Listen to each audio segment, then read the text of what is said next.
Hello everyone, welcome back. I'm Joshua and this is Rooftop. So first of all, I'd like to say Happy Navratri to all of y'all. In today's workshop, we will be doing a Navratri based theme. So we'll be doing the Goddess Durga in the Pattachitra style of painting. So let's have a look at the materials that we need first. So I have my palettes, I have some paints, I have acrylic paints, and then I have two glasses of water, and you can use a mug or any sort of container for this. Then I have my book, of course. All right, so let's get started. Okay,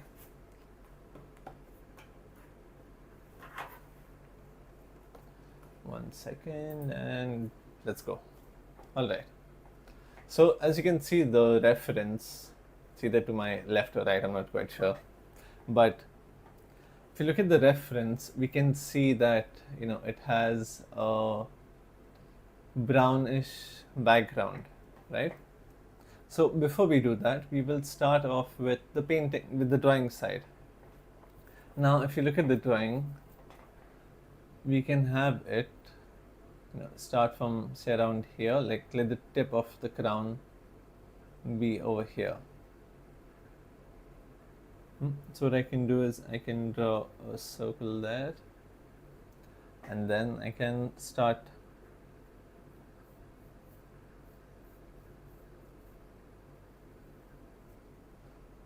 drawing the elements of the crown.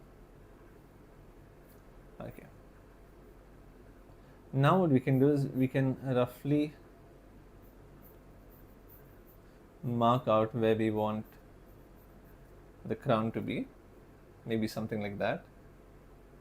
Is it visible? Let me see. Okay, it is sort of visible. I'll make it a little darker. Okay, so I'll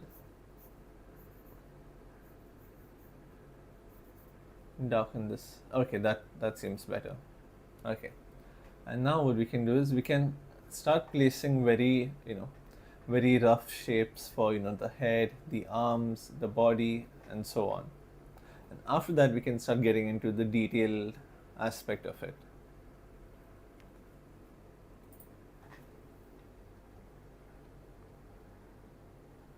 Okay, this is that.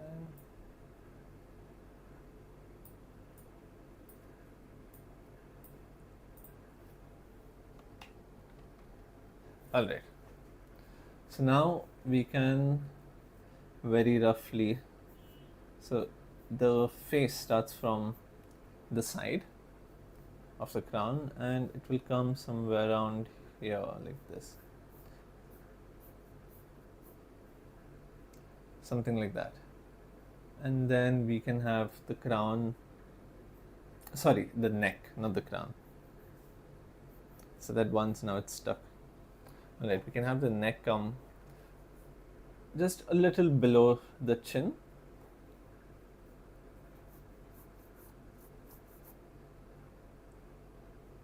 You need it zoomed in. Okay, 1 second. Okay, is this better? There's a bit of latency, so when you ask me to zoom in, I will only hear it after a couple of seconds later.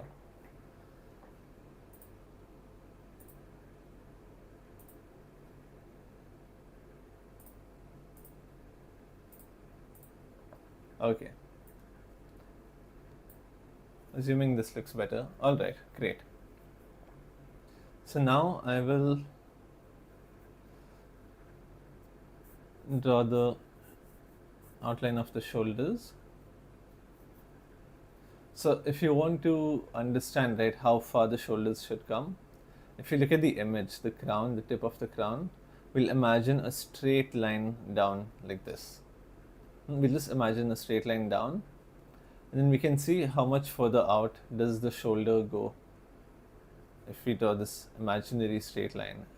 So it'll come somewhere around here, This one also, if we take it down, it comes somewhere around here this side, and then it will start curving downwards like this. Okay, now say we want to know the distance of where the arm goes. So what I can do is I can take this side, the tip of the crown, and the bottom of the jaw in the image. Then I can see, if I take this as one unit of measurement and I bring it down, what comes over here. So if I look, so I'll show you this way. I'll put this pencil here, straight aligned, and then I will hold it where the chin is. So I'll just keep it to the side a little bit. Yeah. So I will hold it where the chin is, and then I will bring it down. So I'll put the tip of the pencil on the chin, and where my finger is, that would be this one head down. So if we look at this image, somewhere around here will be the bottom of the arm. So I'll just very lightly draw this here. And then this one, I'll draw this part coming down. So if this is the line, take it somewhere here, like that.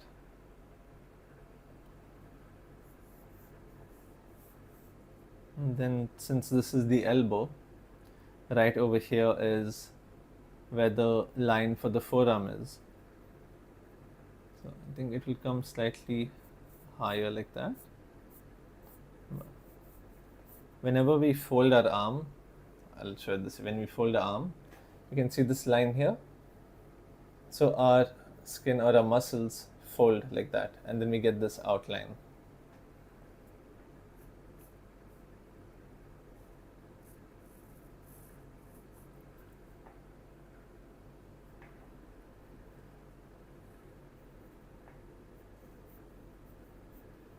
Then from here I can bring this part down,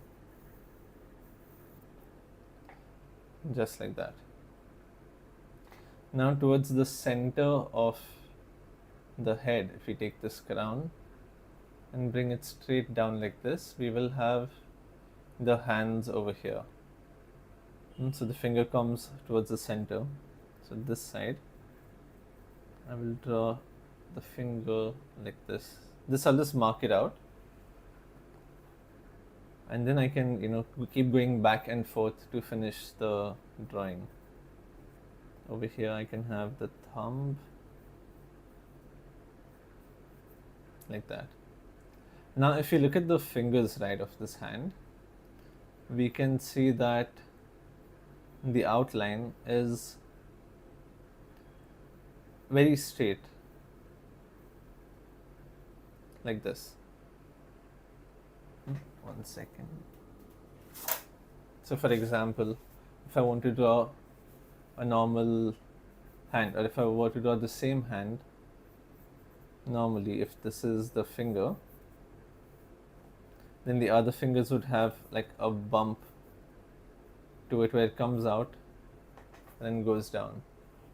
But over here, since it's more of an illustration, we don't need to follow those kind of rules. Same thing, I'll just darken this area here,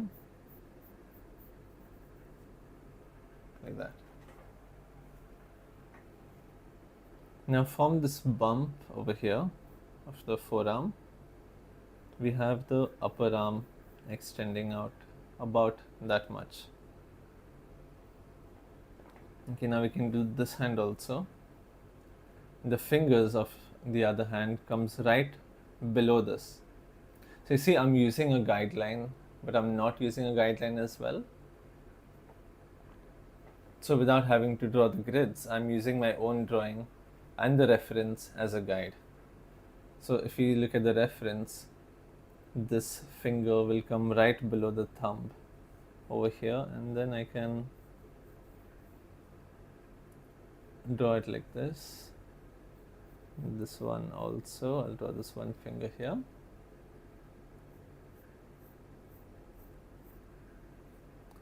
Bring the others. This one will come like right about half a centimeter outside. Of course, that is based on the size I am drawing on. So I'm drawing on A4 size paper, not on an A4 sheet, but an A4 sized sheet. Okay. And then we can have the thumb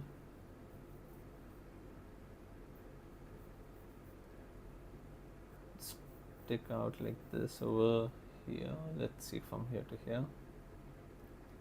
Yeah, about this length. Okay. Now if you look at the arm over here, right, this forearm or this bend over here, for this arm it will be somewhere in alignment with this finger. So I'll imagine, or I'll take this finger and I'll imagine a horizontal line here. Now I won't draw that because it will be very difficult to erase it later on. So I'll imagine a line like this and it will fall somewhere here.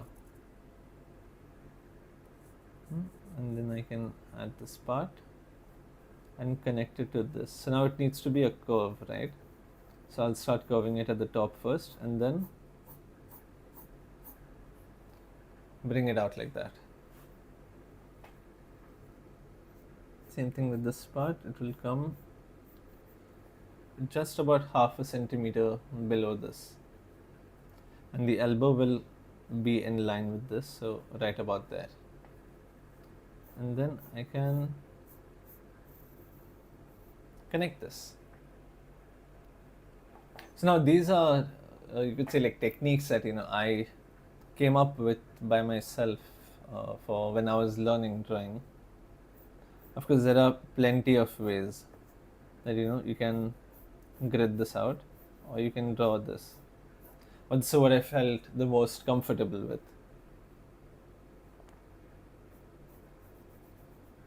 Take this there.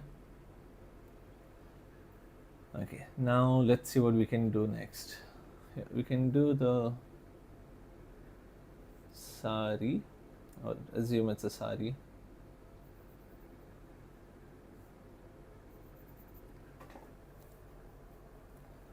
Okay, and this will come over here, but just below it, somewhere around this side.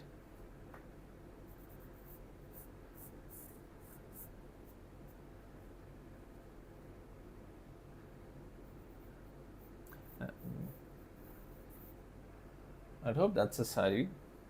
Sari enthusiasts, if I'm wrong, please don't come at me.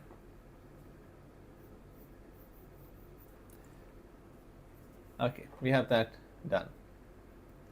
And now we can do the other side as well. So somewhere about here. And then we take this down like that.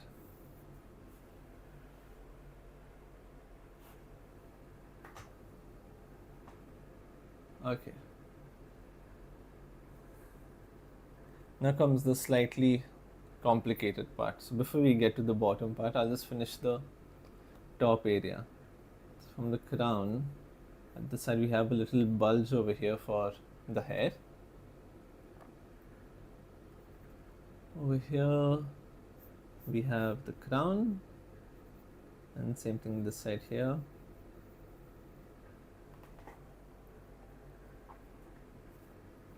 And then we can have the hair also.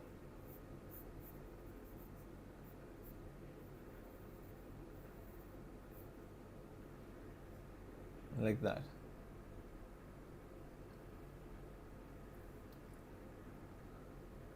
Have the bindi here. Now we can draw a line for the eyes. I'll draw it very lightly. I'll draw a horizontal line so that it doesn't, get too dark also. And the nose, I can put it down here, a small nose. I will connect it to the eyebrows.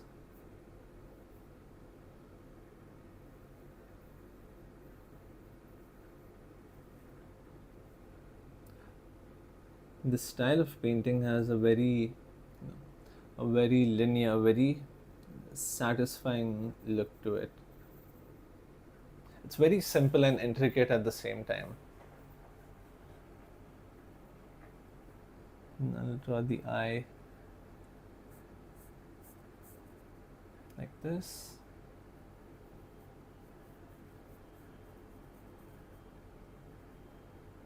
Then we have the eyelid.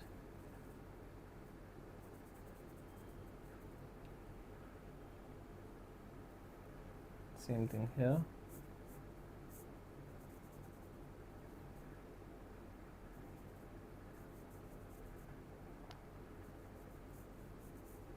So, are you all doing this with me while I draw it, or are you gonna observe for the time being, and then once I'm done with this, you can try it by yourself? Let me know if you all are doing this at home as well.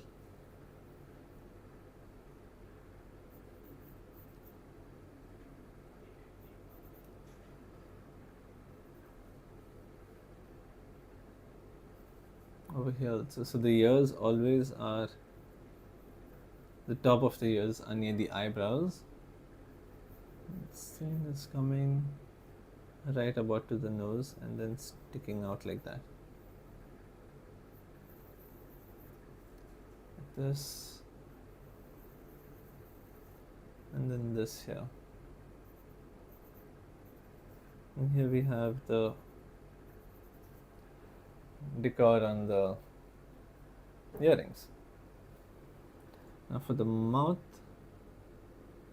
is slightly higher over here. I'll just do the ends first.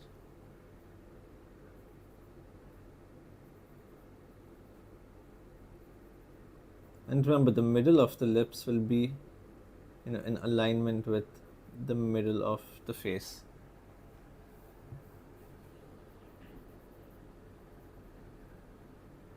What about there? I hope that looks okay. Oh, my head is coming in frame.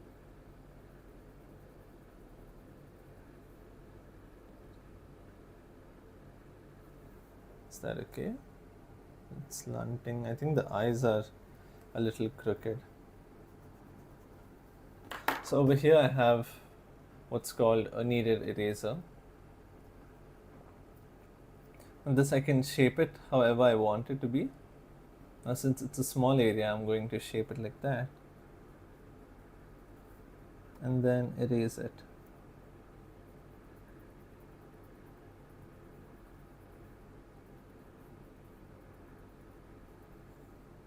So where are you guys from? Right now I'm streaming from Bombay, but I myself am from Goa.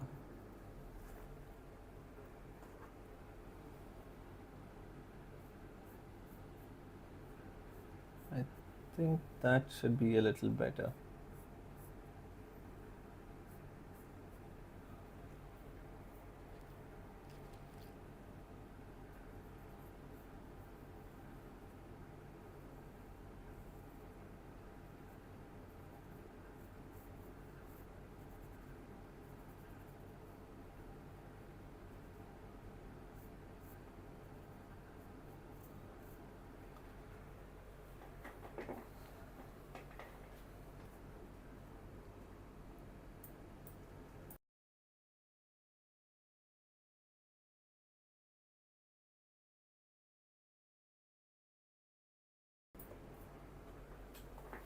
Okay.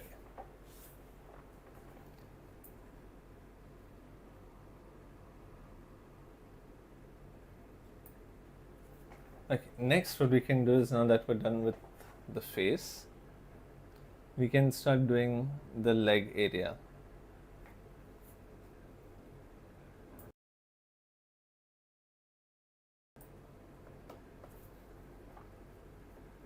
So now we can see that this area here, we'll take this and I'll drag it down, and then I can start drawing it here. So I want to simply just start from here. We need to understand that it is a continuation from this part. Just because something is hidden behind an object does not mean it doesn't exist.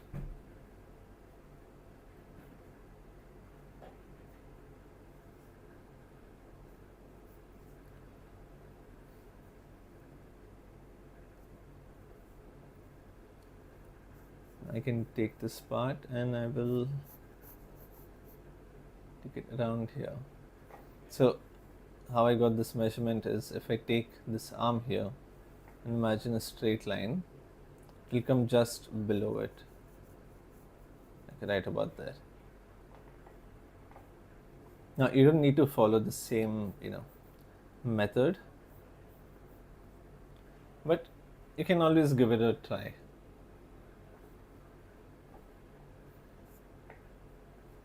Thank you. I was confused what to do next. You can take this part here. From there, if I imagine this arm down and a little bit outside. Yeah, that should be good. Now I'll make sure I curve this part because it's the thigh. Curve it a little bit. This is a slight curve. It may look straight, but it is slightly curved.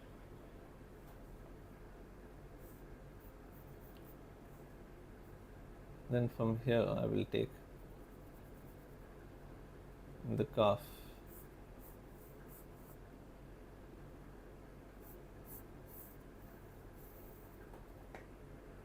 Like that. What do you think about it, guys, so far? Are you understanding? Is there, some question? Or do you feel like it's a bit complicated or it's easy? Or maybe you might want to do it in a different medium.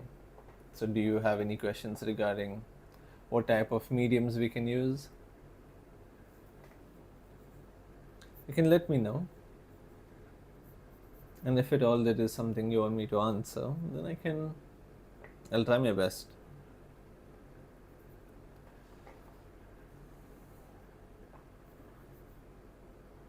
This part here.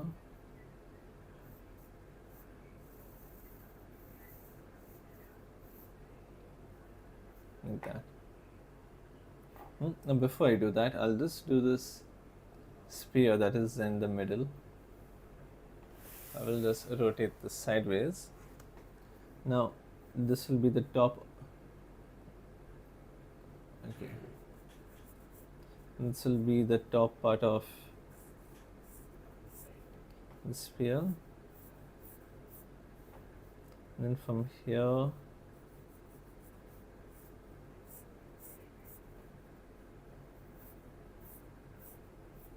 how low does it go?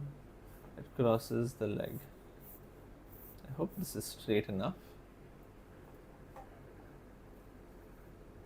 It might not be visible right now. I'm just doing it lightly, and then I will darken it.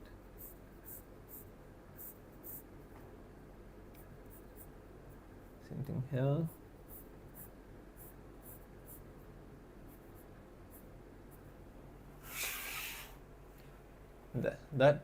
That looks like it's a bit tilted to the right. The bottom, I can just fix that real quick. So what size am I using and which paper? So this is A4 size, your regular, Xerox size, and the paper I'm using is watercolor paper. So this has a bit of texture to it, but you don't have to use watercolor paper. You can use any sort of thick paper basically. So wait, let me just have a look and see.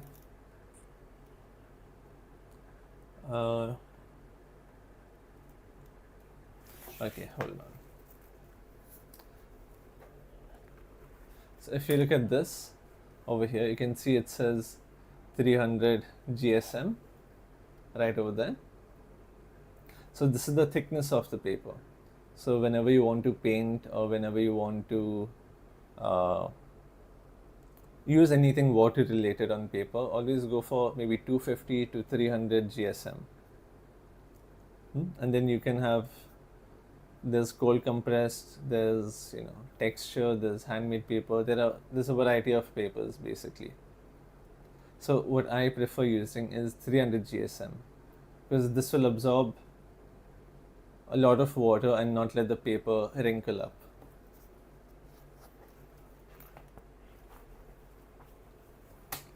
So there are a lot of brands. You have expensive ones and then you have some local brands as well.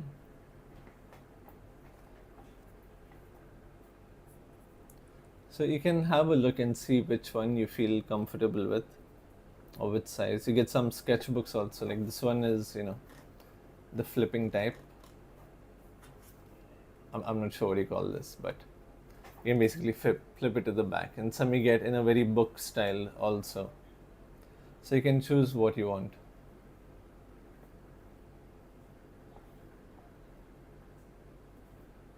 Okay, getting back to the painting. I will take this down like that. And here I can draw the feet.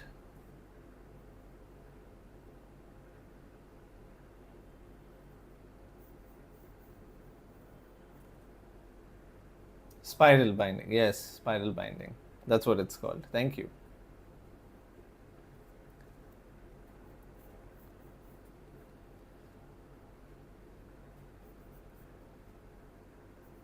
It's been a while since I've, used such a book. Because normally I work on like big canvases. So I forgot what this was called.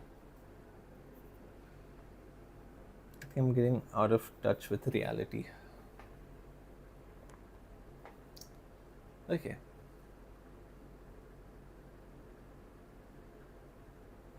Alright. Now I can use this as a reference. Okay, so I have very less space here, so I will try to compress the bottom part a bit. I'll try to keep the look as close as possible, but I will have to compress the bottom part as well.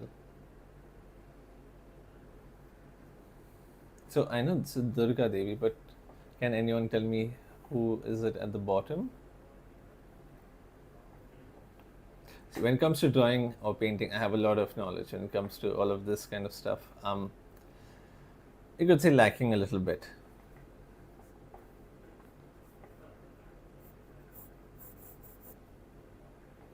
So I will take this part here, then I will connect. Now this is supposed to come, I think, around this low, but I'll just keep it high so that I'll keep it this high so that I have space over here. Okay, name is Mahisasur. I hope I'm pronouncing that correctly.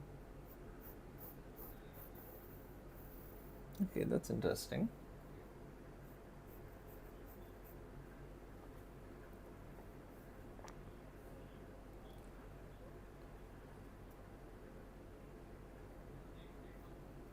So from what I can see, I believe Durga Devi fought with him and won in some sort of manner. I hope I'm not too wrong about it.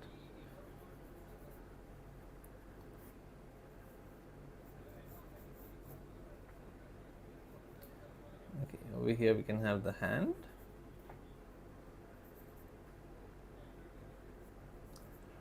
So for me, traditionally, or normally, my style of painting would fall under under realism. So even when it comes to Indian art, I am relatively new to it. So while you are learning with watching this live, I myself am learning while doing this live as well.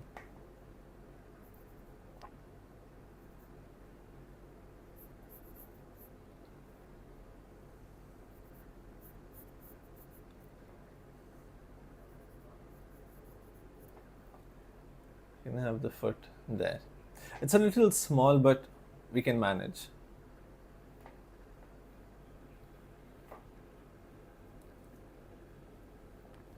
Over here we can draw the cloth, the design on the cloth. I'll take this and I'll try to keep it as parallel as possible.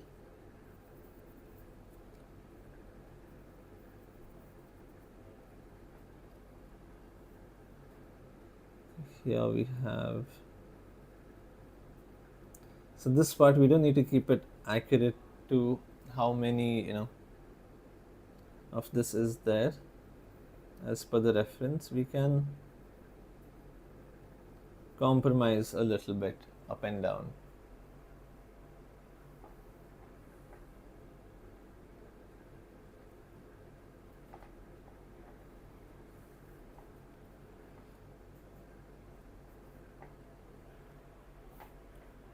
Okay, this neck, I'll just darken this. So what do you think about it so far? How do you think it's looking? You can give me some opinions of yours also.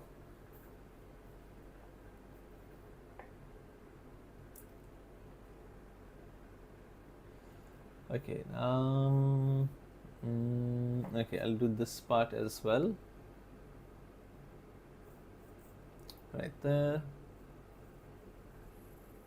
This also, a little bit of the decor over here. This will come down.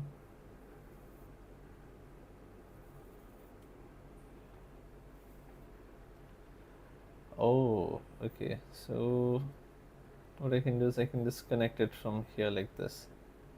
So normally this is supposed to go much lower like that, but like I said, we don't have much space here. I think I made the drawing a little too big, but it's okay. We can still fit everything inside.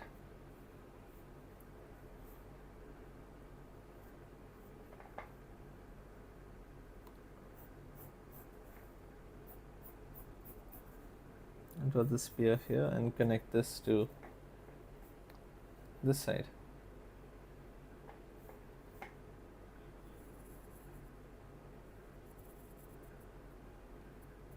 If you see, when I do this line, I didn't draw over the toe.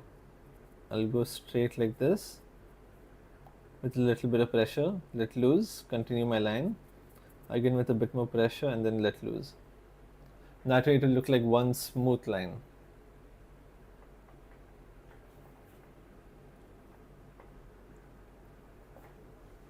Okay, now for the hair, it goes by pretty close to the arm from the ear.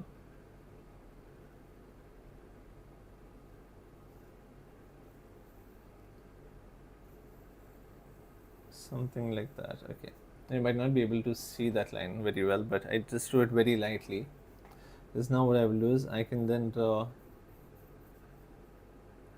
the curls.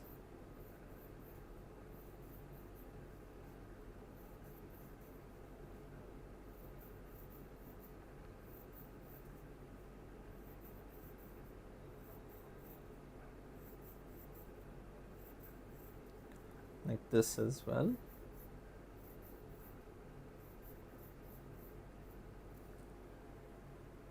Yeah, like that. Okay, that looks pretty good. And the same thing here, it will be from this part of the head. I'm drawing this very lightly because this won't be the, oh wait, okay, so from here we have a small design, then we can have this stick out.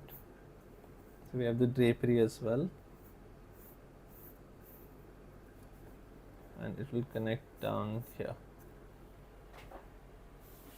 Okay, great.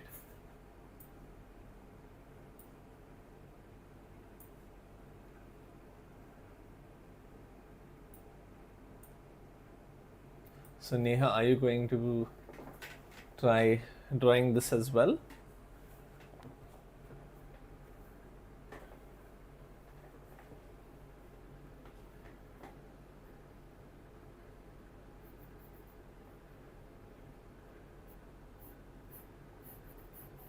Bring this part down.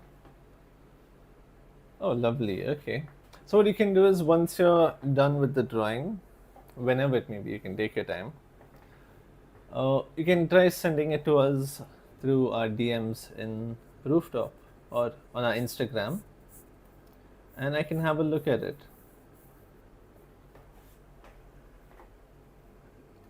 I was a bit late, otherwise I would have. But that's okay. There's no necessity to do it at the same time I am doing it.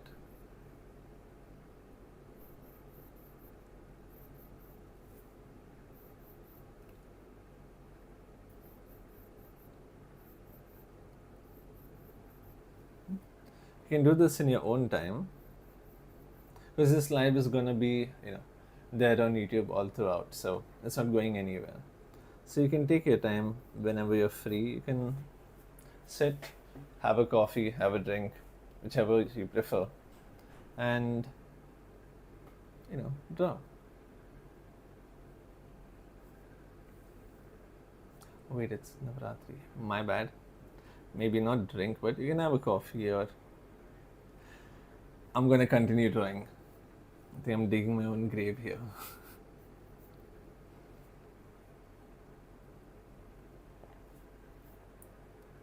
Okay.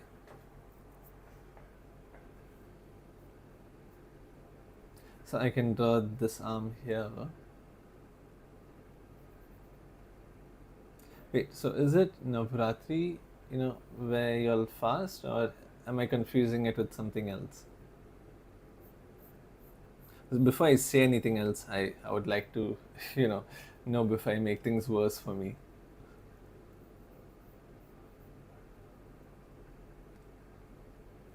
Like, you have done the Pichwai painting. Oh, okay. That's nice. Oh, lovely. What you can do is you can just send a DM to us on Instagram, and I can have a look.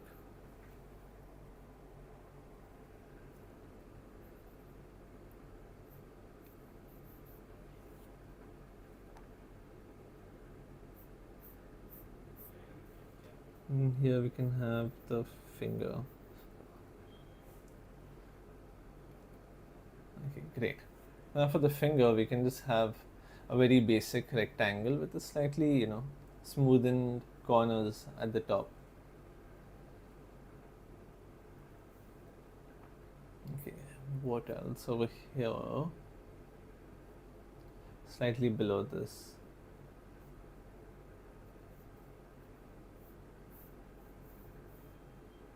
I think around that big should be okay. So what I'm doing right now is I'm drawing the top and bottom, so that when I place the middle two, I don't have too much of a gap at the bottom or too much of a gap at the top.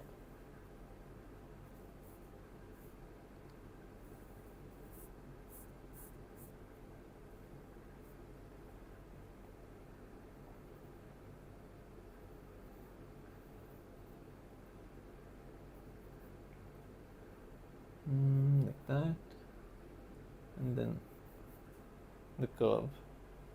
So you'll see in a lot of drawings, when the thumb is drawn, right? So when the thumb is drawn, you will have, now say for the thumb I just drew, it is like this. We have the knuckle of the thumb here.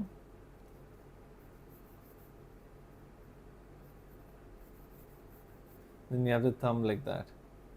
This will be like a joint. This will come down here. And then we have, this is it basically like that.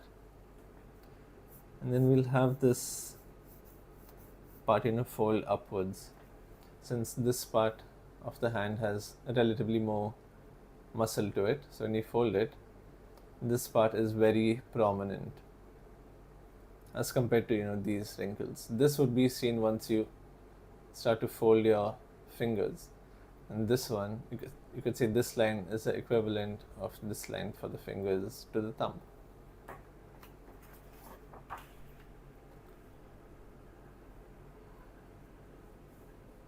Yeah, this part.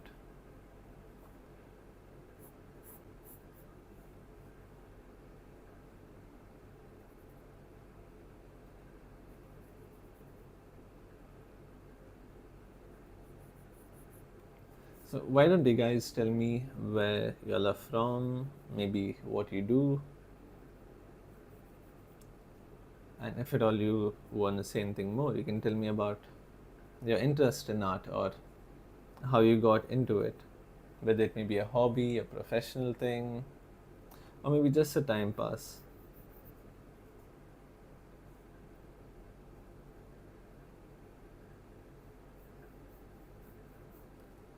Bring this part down. Oh, that's a bit high. Okay, this I can take it a little outward. Oh, I hope it's not. This will go towards the eye level, about here.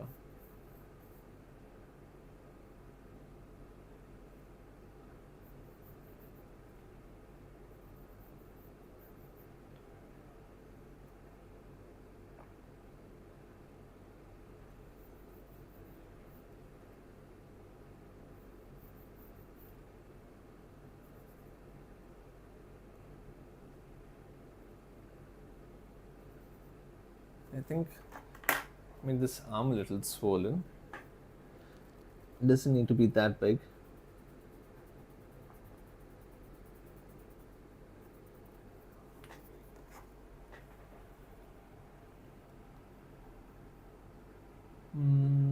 Yeah, this arm.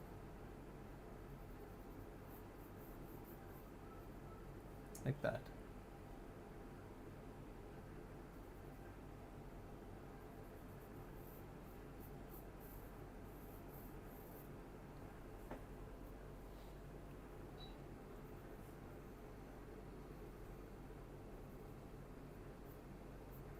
I'll draw this part first. And then I can adjust this arm as well.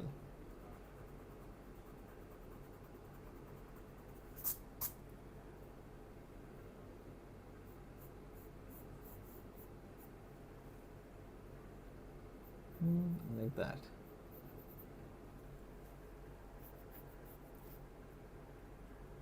Okay, now I need to make sure that it fits over here. I'll take this part a little lower. And this one will come out from there. And 1 second. Alright. So I think my front camera died. That's nice.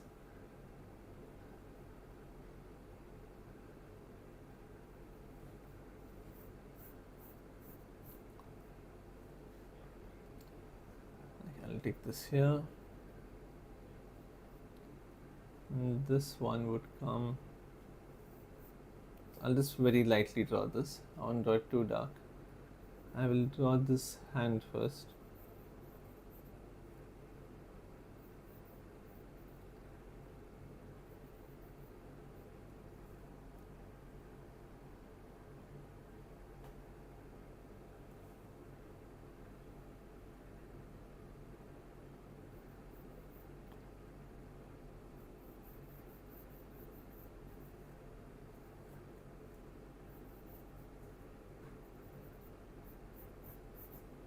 Oh yeah, I also have. Where's it gone? Oh, it's right here. I have this type of a pencil which is called a woodless graphite.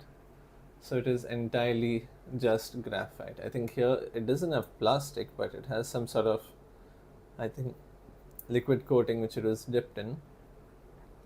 But this also works really well. So let me just fix this. Where was that? Right there. And it feels nice also in your hand.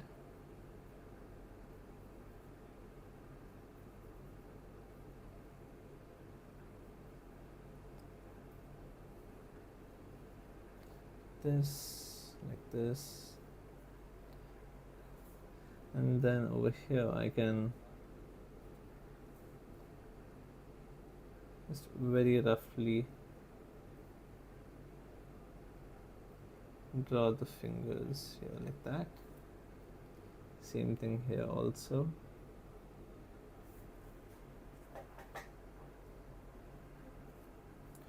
And at the top as well. Now before we start the main painting, what we will be doing is creating an undertone. Now what that is, you will have to wait until I'm done with the drawing. Sorry, it just is like that. I don't make the rules. Maybe I do, but take this down.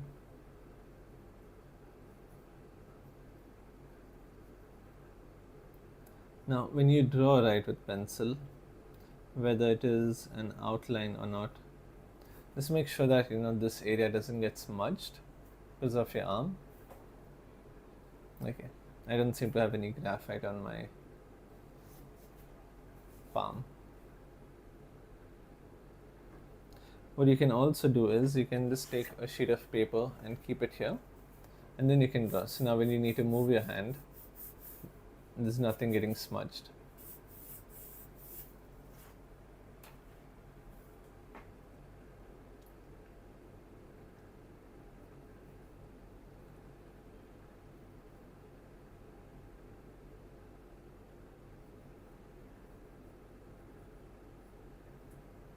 There you go.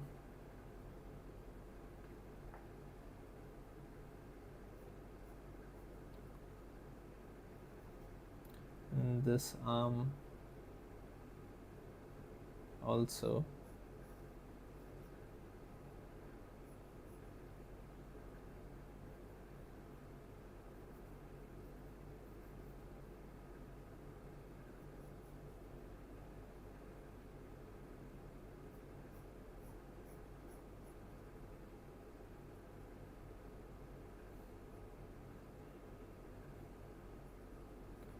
That.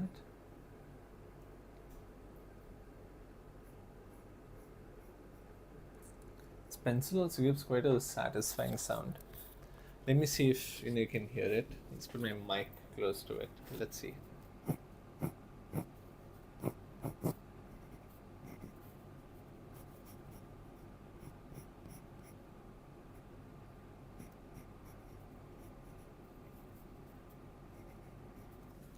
I don't know how much of that you heard, but to me that sounds very, very satisfying.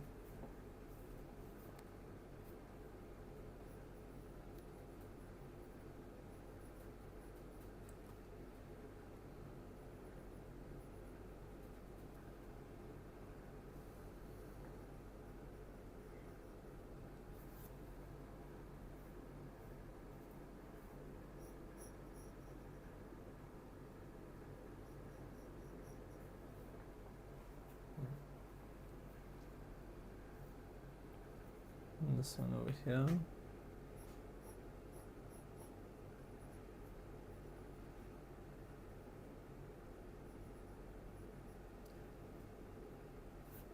Small finger there.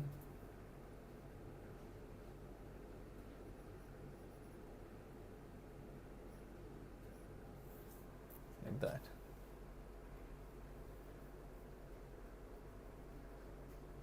What kind of pencil I'm using? This one is a woodless graphite. That's what it's called. It's just entirely graphite. So if it flattens out or if it gets blunt, then you can just sharpen it. So there's no wood being used. I'm assuming it's to be eco-friendly. But the quality is pretty good though. It's not bad.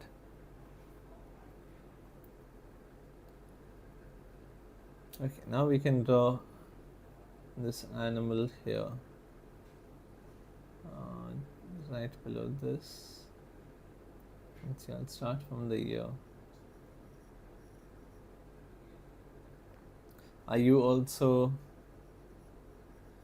or do you have any plans of trying to recreate this, Anushka?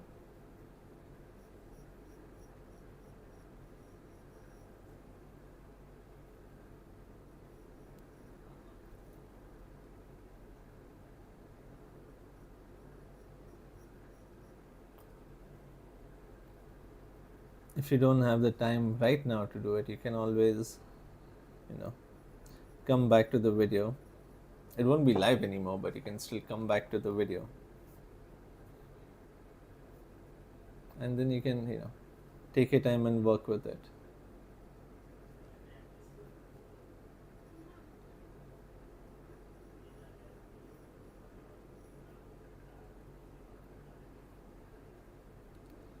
Then we have this area here.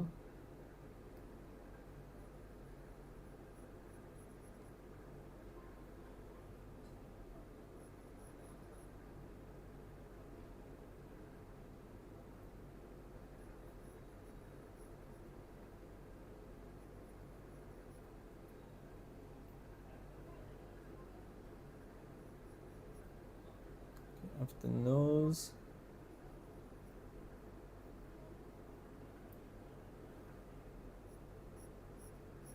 the mouth,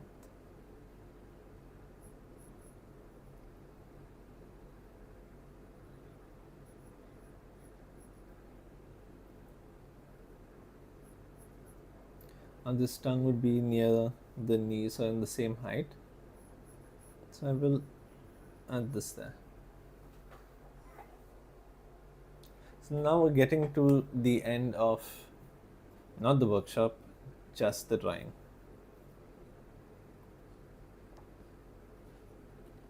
So once we're done with this, I will show you what exactly is an undertone.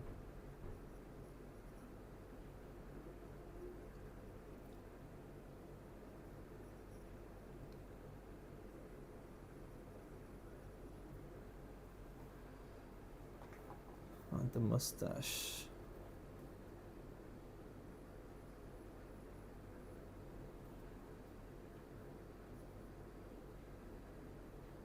So Neha, where are you watching from?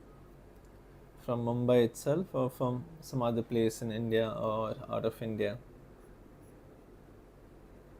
And what about you, Anoshka, also?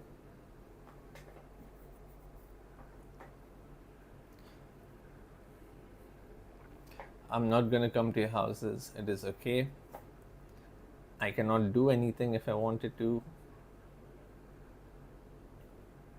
Everything's safe.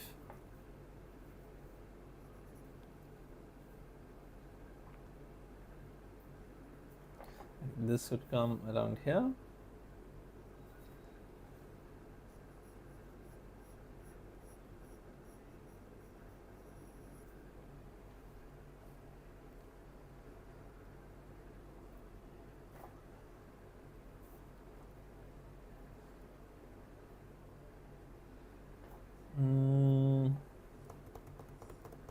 Okay, which part do I do next? We have a couple of. Okay, I'll just finish this part. This would be somewhere between these two, so somewhere around here. And this will come this low. Yeah, so it's like one continuous flow. Here we have Gujarat. Okay, not too far.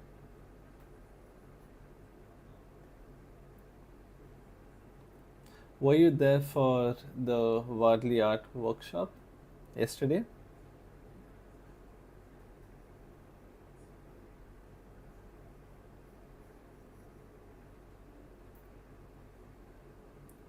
Can we use charcoal? Uh, I mean, this is a painting, so using charcoal wouldn't really make sense.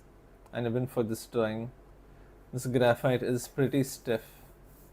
So even if I try to smudge it this way, unless I apply pressure, it won't, it won't smudge. But if you use charcoal is very powder type. So if you try to paint over that, your paint will become all black and the colors won't, like you won't be able to get the proper colors.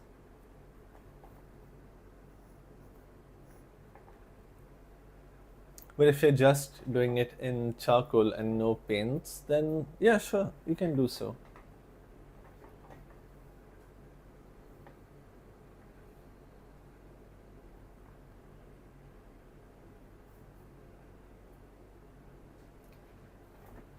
Okay. So, have you both seen the workshop I done yesterday? If not, that's okay. I'm not going to do anything.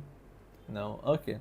So, we did a worldly art workshop, and the origin or the village from where worldly art comes from is towards Dhanu side or Palghar side, which is between Bombay and Gujarat. So, if at all you are going in it, entering towards Bombay side, it's more towards the outskirts of Bombay. You can have a look at the village as well over there. I speak about this also on my previous workshop. So you can, once we're done with this live, you can have a look at that also. I think that one was a relatively quick workshop. It wasn't too long.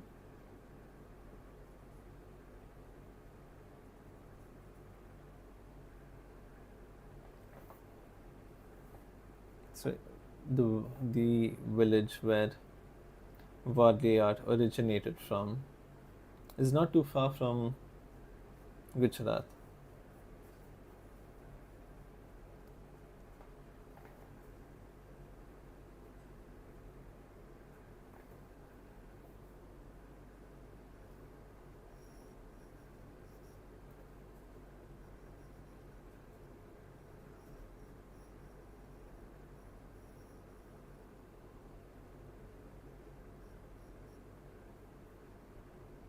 If you want the exact location for that village, all I know is that it's in Dhanu side or Palghar side.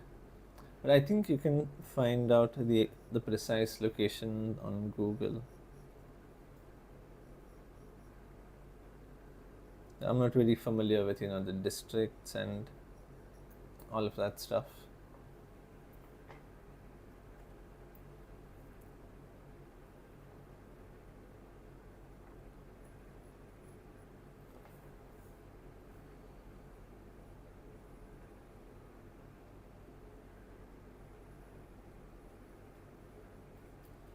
Also, Anushka, you do not need to call me sir.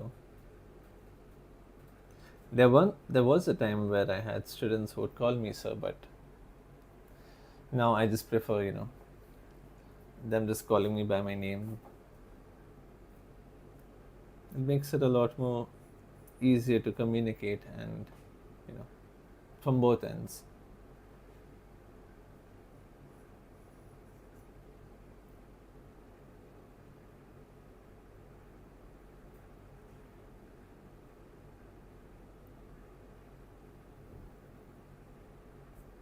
Like that, okay.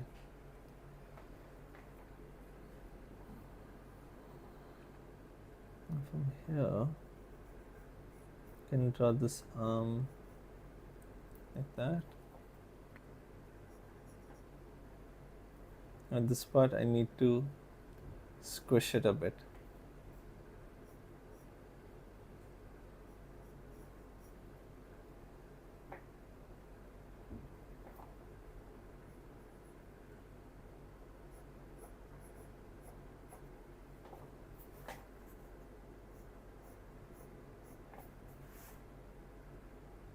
Okay. And this one, I can take it somewhere here. A straight line. I mean, not straight, but slightly curved upwards.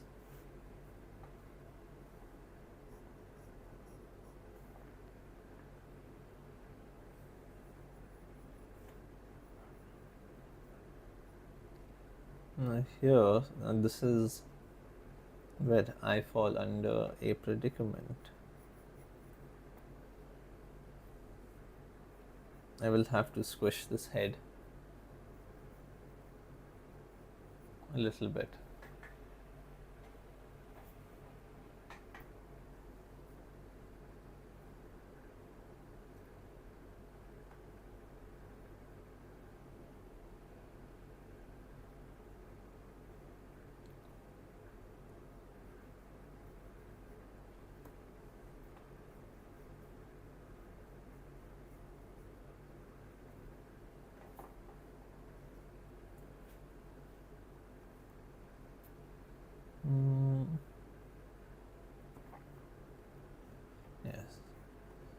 I went a little silent because I was a little too concentrated.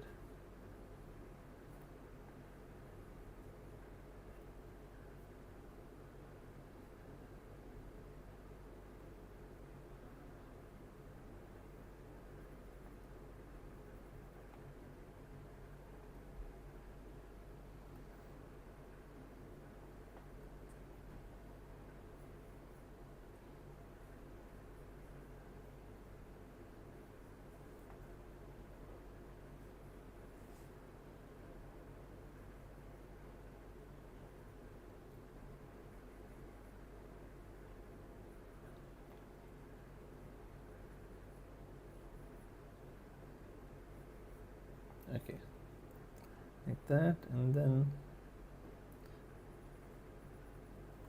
here we can have the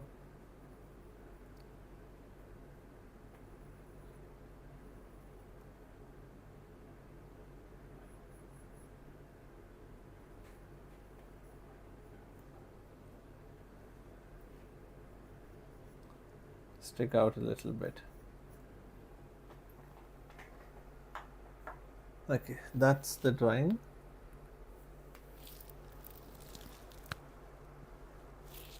Sorry, I had to stretch. Okay. So now we can start with the underpainting.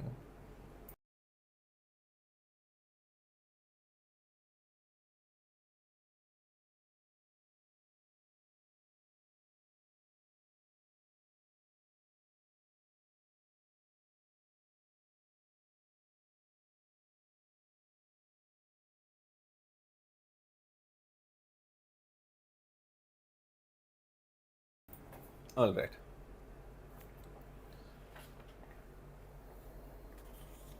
Just a sec. Okay, so here's what we'll do. Now I have a palette. If you have a palette like this, you can easily just peel the painting off, as long as it is acrylic, like that. You don't have to put any effort into cleaning it. Now I deliberately, for several workshops, I didn't clean this. So I can show you how thick this dried layer of paint is. And with my nail only, you can just peel it off like that. Just be a little careful so that it doesn't peel away from the middle. It's kind of satisfying also. You know what? Wait. I'll keep my mic over here.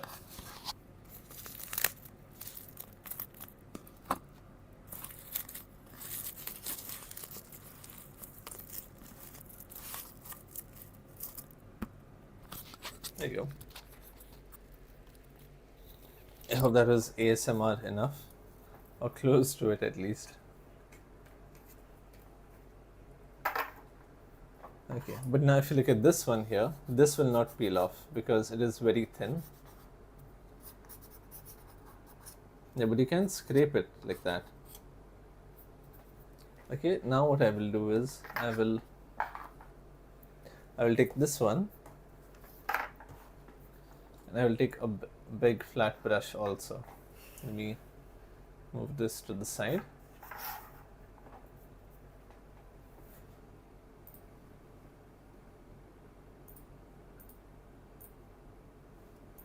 All right. Oh, wrong one. Yep. Okay. So I will take some burnt sienna over here.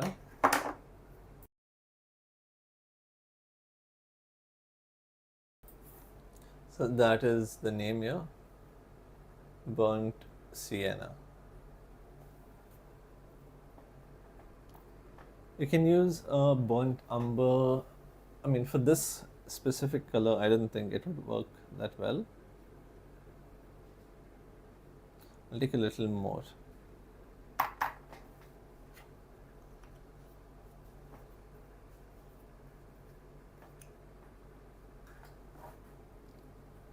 And then I will take a little, you know what, let me just test this out first. I don't think we'll need to mix white in it. Yeah, we don't need to mix white. Okay, so I'll just take burnt sienna.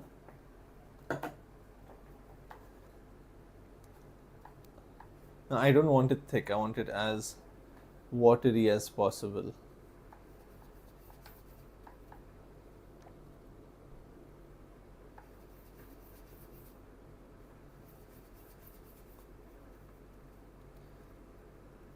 So, has any one of you all used watercolor paints?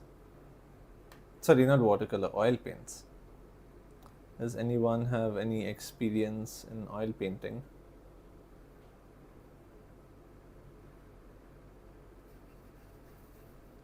Anushka or Neha, any one of y'all?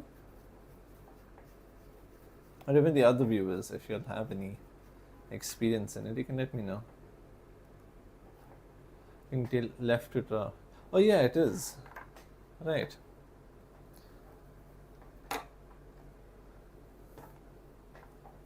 Okay, thank you for telling me. Okay, so what I can do is I can start off with the tip of the tail, which I'll just place over here. Otherwise, it will go out. Thanks for letting me know. Like that. Now I'll just draw the top part first. So it will come, say, around here like that. And then connect to this. So I'll take this, take it upwards, take it a little bit inside, and then there. Same thing here. I'll just make it parallel to this. I can correct that, but it's okay. We are going to paint over it. So let's see how this turns out. I just mixed a lot of water in this.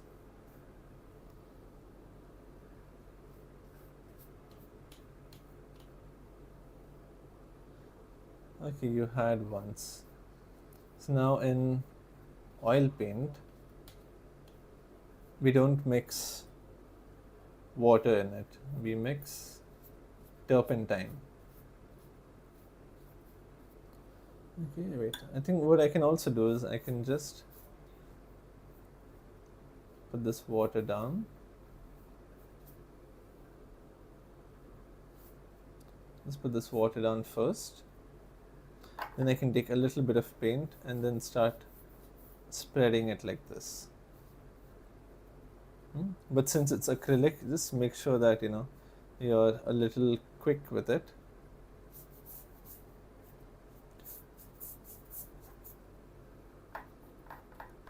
So have you tried doing this sort of technique before? An undertone?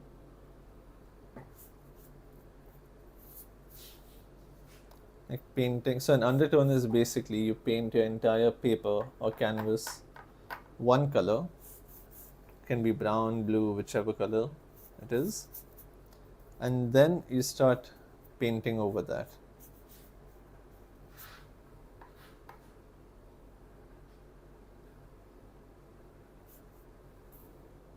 Take a bit more water.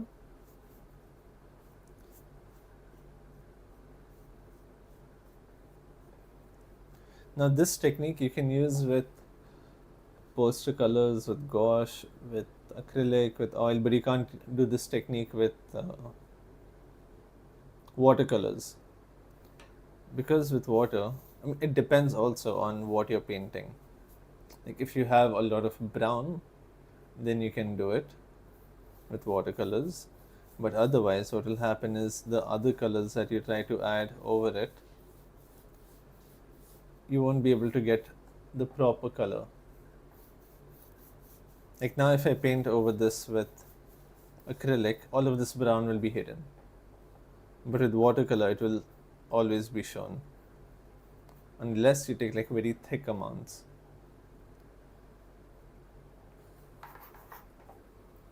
Okay, so that is our undertone. Now over this, we will be painting it. But now we have to wait until it dries. So until it dries, why don't you all tell me about yourselves? whoever is commenting and whoever is watching, you can, tell me, about what you'll do, what you paint, or what you like painting. But if it's not related to painting, also, sure, go ahead. Tell me whatever it is.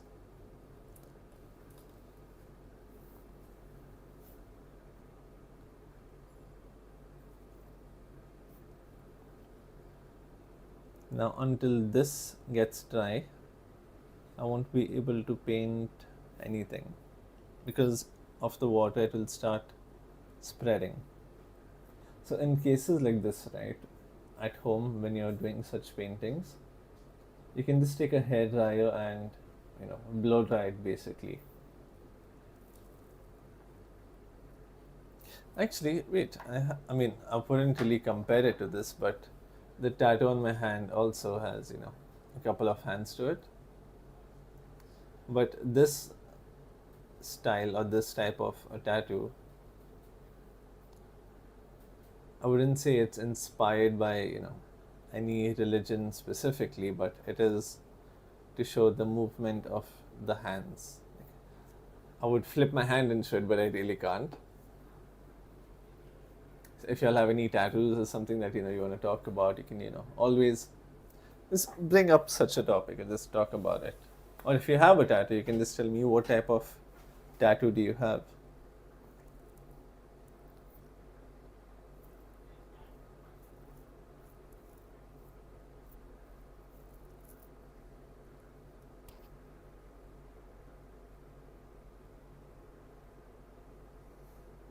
I like to do folk art. Okay, that's nice. That's interesting. So, what type of folk art have you done so far? So, you've done Pichwai. I think now you're going to do Pattachitra as well. So, Pattachitra initially, it is a painting that is done on a scroll. I'm not sure if I've done a workshop on Pattachitra before, but I feel like it's very familiar. But yes, tell me what in folk art, what all have you, done so far? Or what styles? You don't have to tell me how many paintings, because you won't keep track of all the paintings you've done. I don't, at least.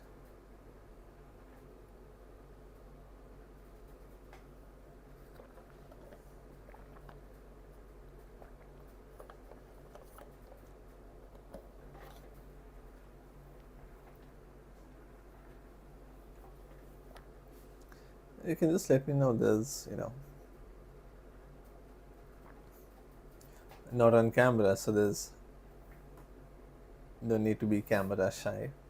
I mean, lucky for me, if we look at this, my camera died, so you can't. Where is it? There. You can't see anything there. So even if I am camera shy, I am not on camera. How can I get okay, do you want a reference picture of this? Okay, what I will do is I will link it down. Right now, not right now, once the live is done, I think you can just come back to the live in, say, around 15, yeah, around 15 minutes once this live is done. And I will upload it to the description and you can have a look at it over there.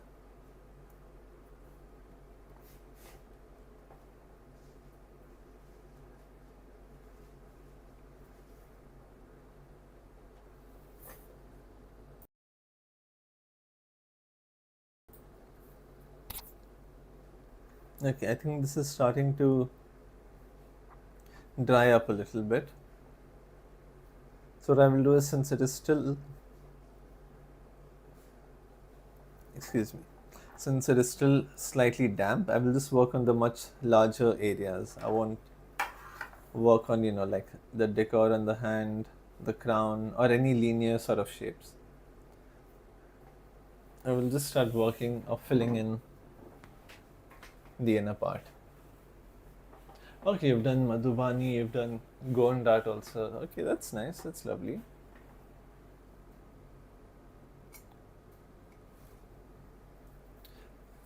What you can do is you can even send, those paintings as well to our DMs, and I can have a look at it also.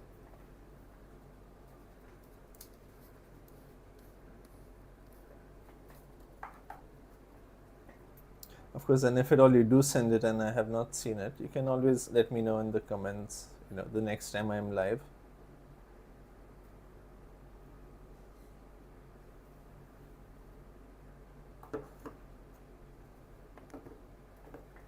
So I'm taking white here. Let's put this down. Okay, so this is why I wanted to paint on just the larger areas. If you look at this, it is starting to turn a little bit brownish. So that means I would need to add another layer to this. So once this dries, normally I wouldn't recommend starting applying paint when it is still damp, unless you're looking for a particular effect. What I can suggest you do is, oh, okay, I was not supposed to go over that area here. Okay, I mean, it's a double-edged sword. You can make a mistake easily, and you can erase it also.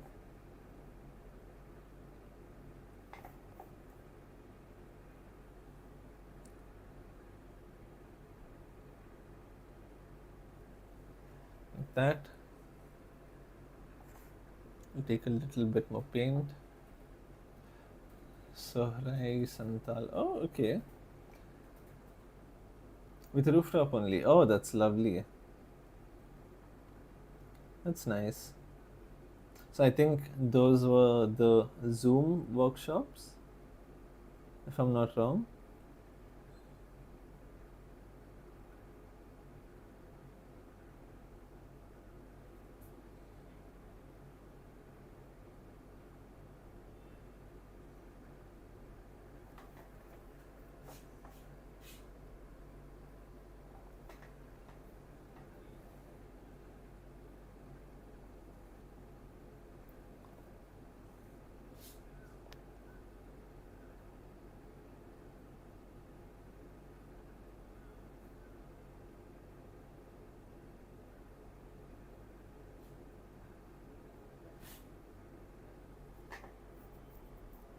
So these workshops or these paintings that you have done, were they the Zoom workshops or was it in person?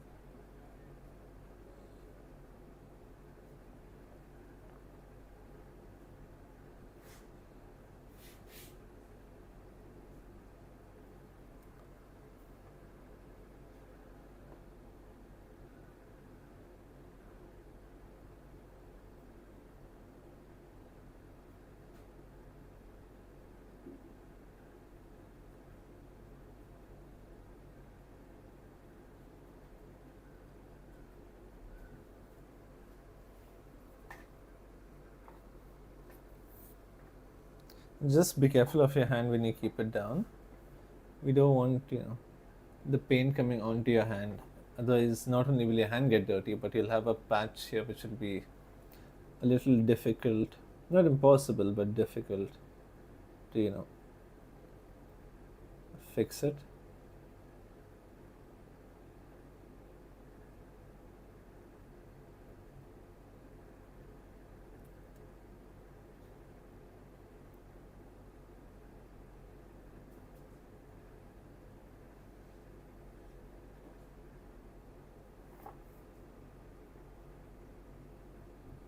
Oh, okay. So it was the Zoom one. Okay, that's nice. That's good to know.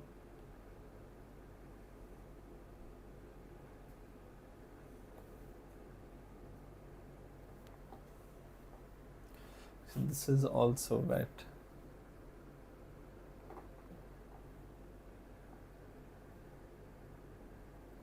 Is it here?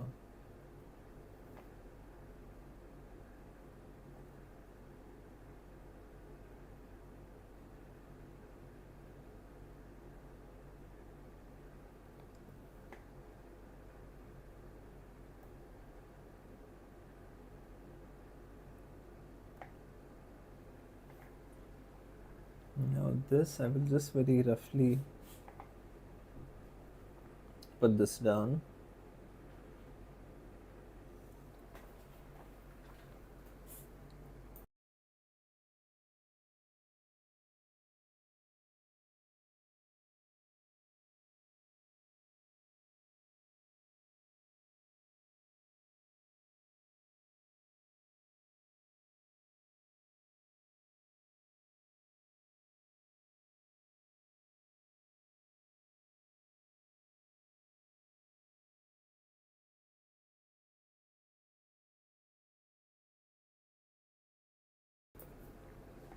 I'd love to paint this area here and finish it, but it's still quite wet.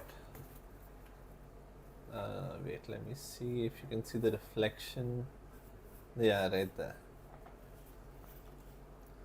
You can see how reflective it is. That means it is still wet. So sometimes if you don't want to touch a painting, but if you want to check if it's wet, you can just do this and you can see if there's a lot of reflection, that means it's wet.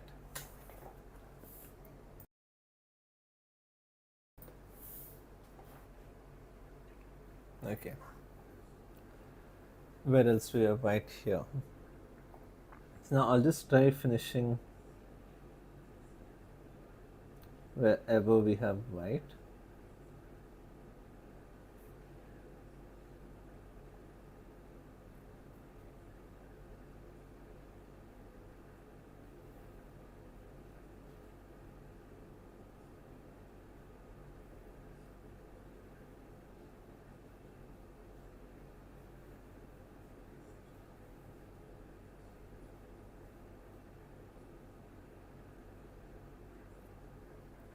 Like that. And where else can we do it? The earrings. So for the earrings, just take the tip here. I mean, this would be preferable to do it last, as you know, you have black, for the hair.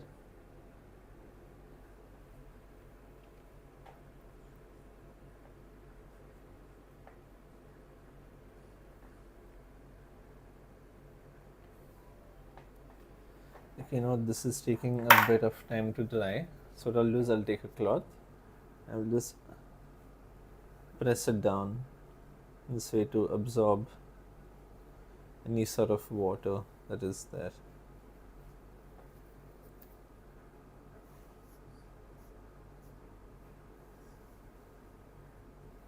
Like that.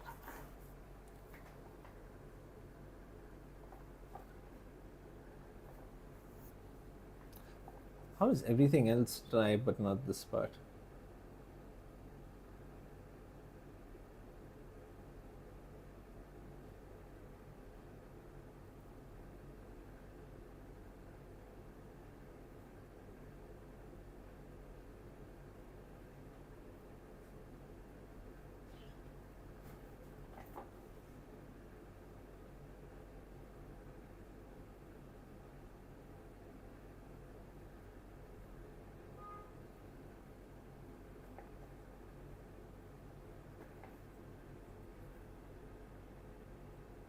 Remember to flip your brush every time you paint, because whatever paint is at the bottom, when you press it down, the paint will then go to, ooh, that is brown.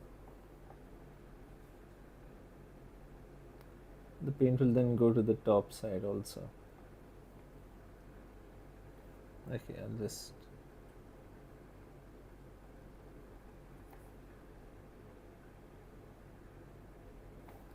okay, that seems good.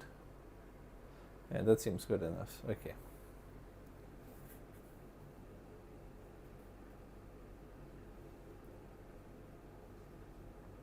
Now with acrylic paints, right, if you keep it a bit thick, then you can get some very lovely textures also.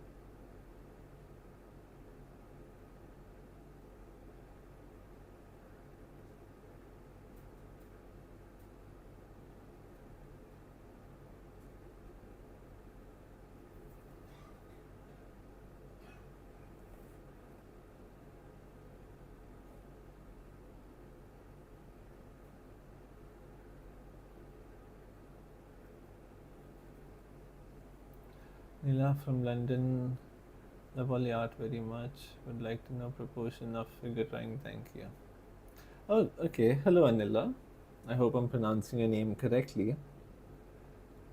I'm glad, we have people from all over the world here, and I appreciate that, you like what I do as well.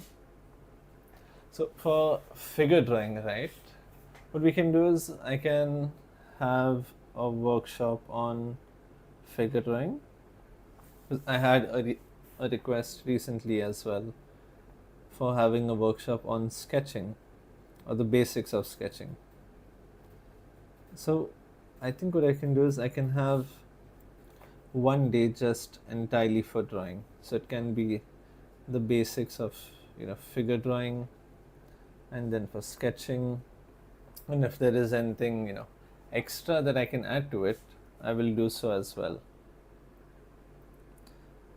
Because believe it or not, my main style of drawing is figure and portraiture. That is what I specialize in. And I had mentioned this earlier also,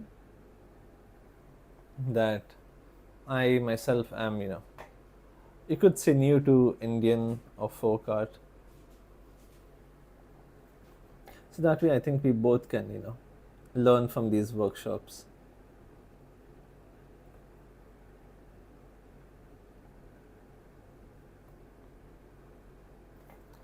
Okay, I'm almost done with this white.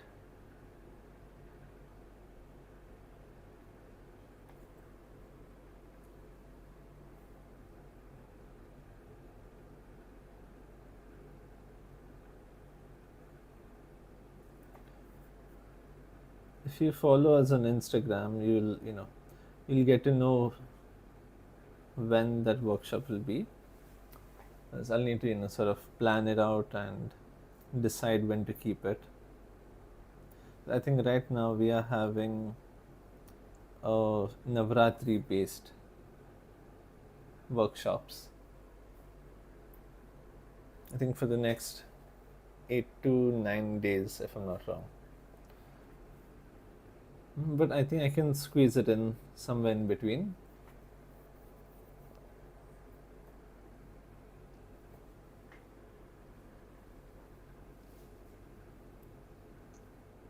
Okay, I'll keep this white there. Is there anything else you would like to learn along with figure drawing?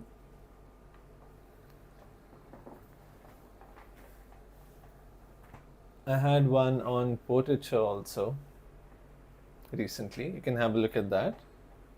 See how you like the teaching aspect of it, or whether you understand something, or if there is something you find a little bit confusing also. It is a charcoal based workshop, so you can check that as well. Yeah, I would suggest you having a look at that first, and then whenever I am ready with the figure drawing, you can then watch the figure drawing workshop. Because whenever we draw figures, here's the first lesson. Whenever we draw figures, we start with the head, and we use the head as a unit of measurement to get the entire body. Like even for this drawing, what I did was I had taken this measurement, took it down like that, and I got the arm over here. So I would suggest you watching the charcoal portrait workshop first, and then we can move on towards the figure drawing.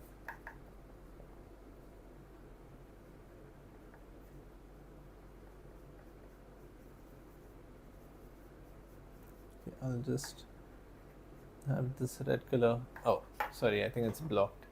I'm preparing the red color. I can just flip this like that. Yeah. I just took red color acrylics and I'm diluting a little bit. here for the outlines.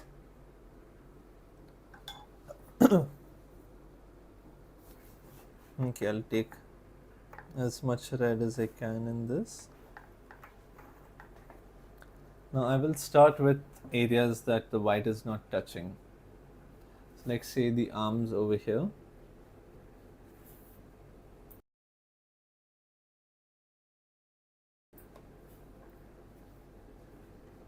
Now be careful of your hand. You don't want this wet paint to touch it. I almost did. Okay, that looks good enough.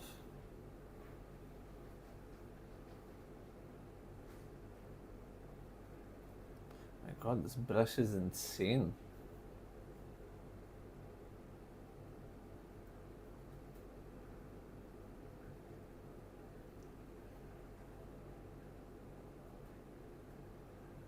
Now I need to get myself one of this brush. Not sure how well you can see it. Let me see. 1 second.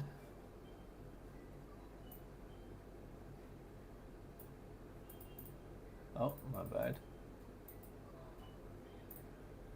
Okay. Here's what we'll do. I will go over it section by section so that it's a lot easier for you to, see how I'm doing it. I think it's a little bit blurry.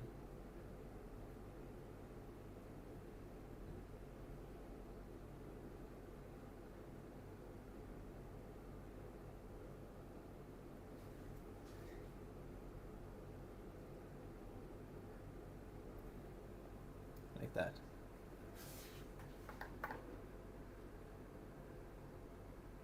The brush has a slight, dip to the front, which you can then use like a pen. Oh no.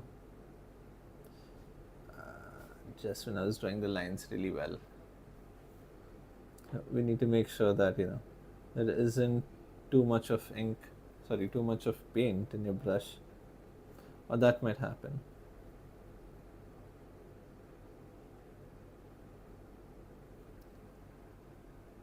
So this is a round brush, but the tip is super thin. I'm not sure I think it's synthetic hair. So you have different brushes. We have synthetic hair, we have hog hair, and then there are some illegal brushes also, like squirrel tail, and then there is horse tail, which you can still get in the market, but this one is synthetic hair.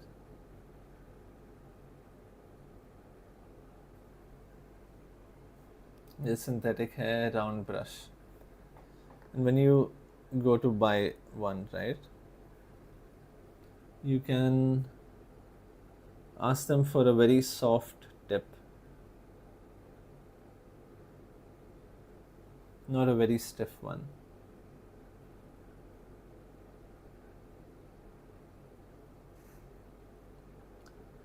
So this is the second time I'm using this specific brush,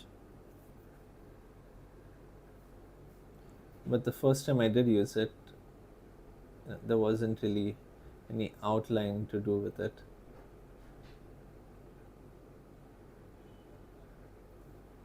Like that. Same thing here.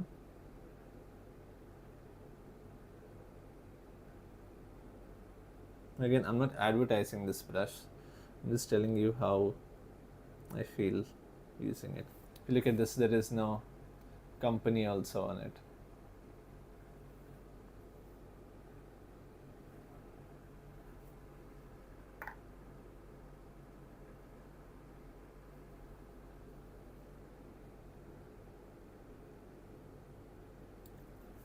Oh, it's like art therapy.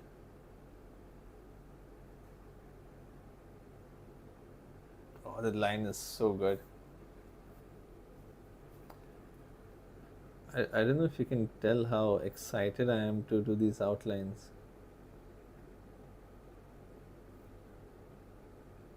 So this brush is, I think, one of a very famous folk artist's brush, which Rooftop has got.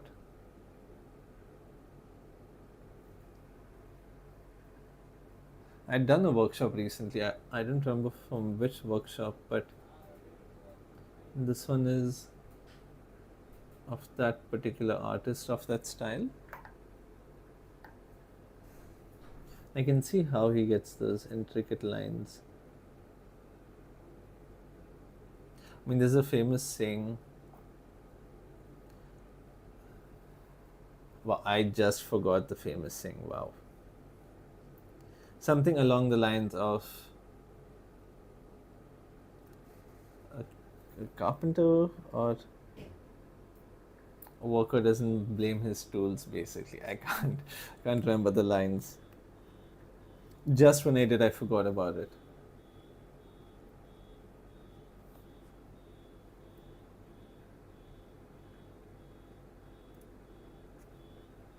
If anyone knows what knows what I'm talking about, just remind me again in the comments.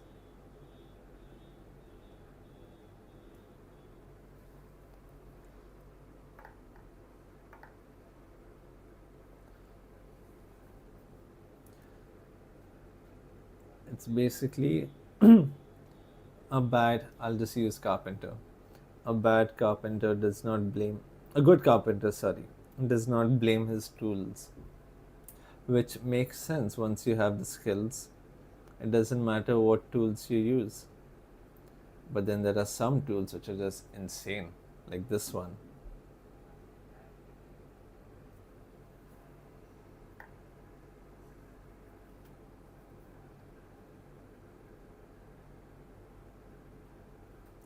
Dude, these lines are something else. Like for me, whenever I used to paint, I used to hate drawing such outlines. Probably because I didn't have the right brush. All my brushes are pretty big. Since I create like large paintings. But I can see how satisfying this can be as well.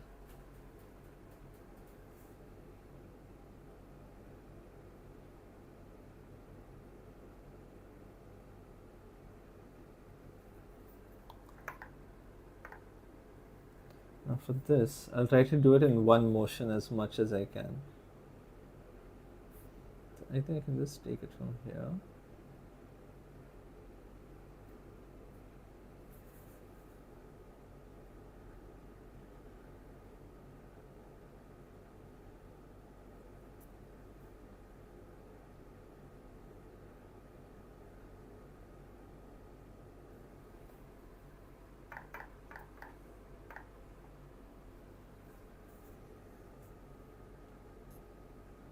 No, wait, I'm going out of frame.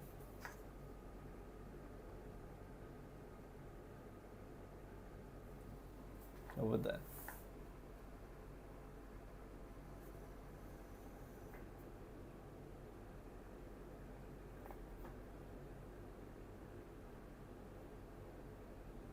Can get like a variety of lines with this. Pretty nice.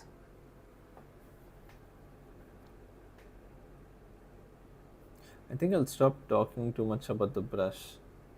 Now this workshop is going away from the main theme. It's becoming a brush workshop. Oh, you can't see, my bad.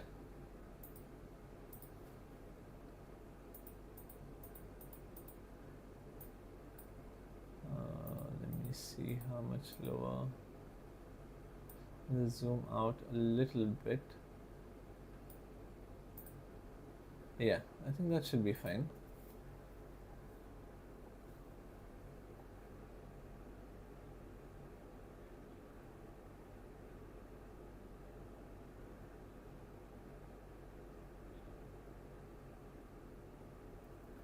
If I get to know what the tip of this brush is made out of,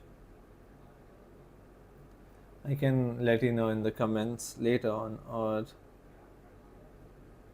in the evening workshop.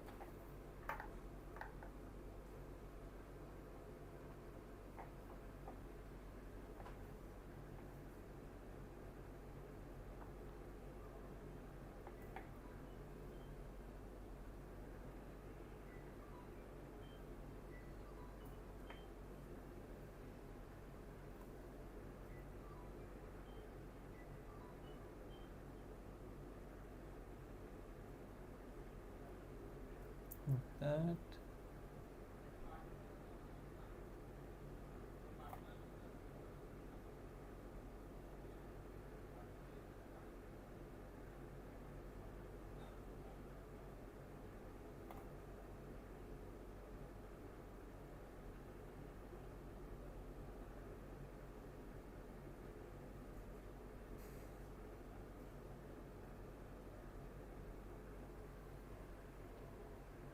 Hmm. Oh, I forgot to draw his mustache as well. That's okay. Now let's see. I might have to hurry this one up a bit.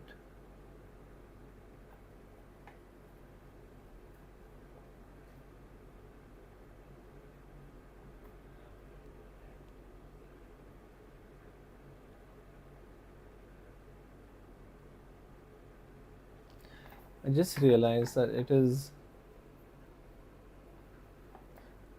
the paintings with the least amount of details which take the most amount of time. I thought I would finish this in about, say, 1.5 or maybe.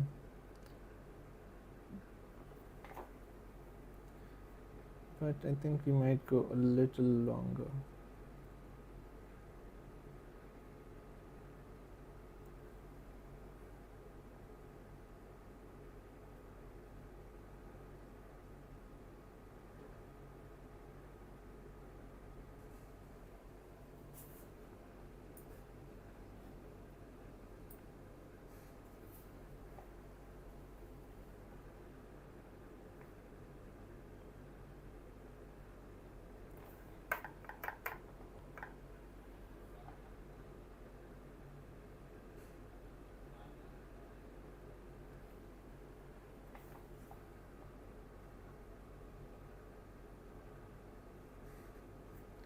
Like that. Okay, I think I will need to outline everything.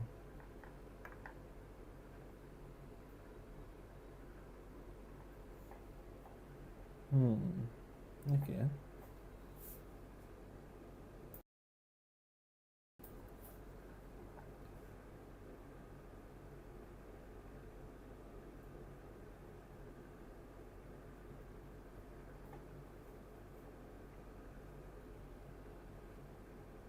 Okay, maybe not. The spear. Sorry if I've gone a little silent. I'm just a little focused with these outlines.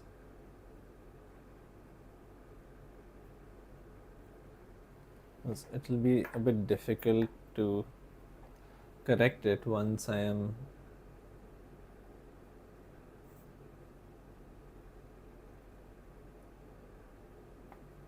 or once I have made a mistake.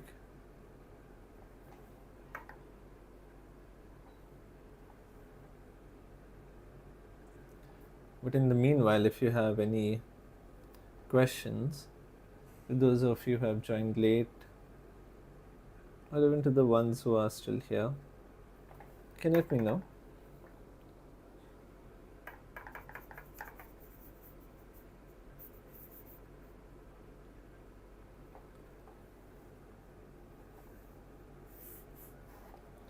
I think we can rotate.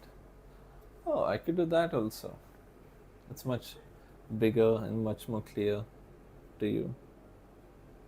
You'll see my head pop in at random times, but please don't mind me. We're here to see the art, not my head. This part also. I need some more paint.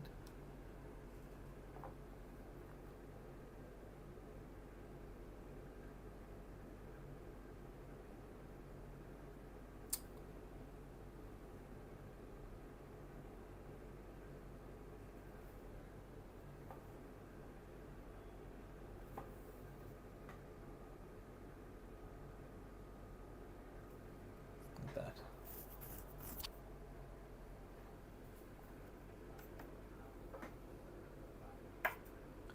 just take a little bit more paint also, because while I want it thick, I want it to be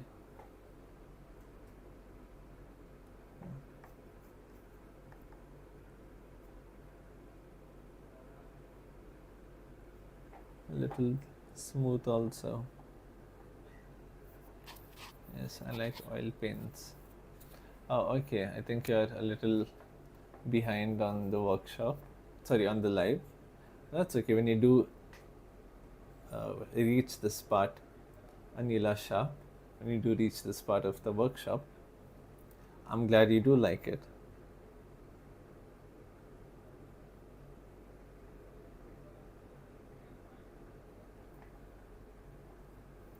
Now this hand there.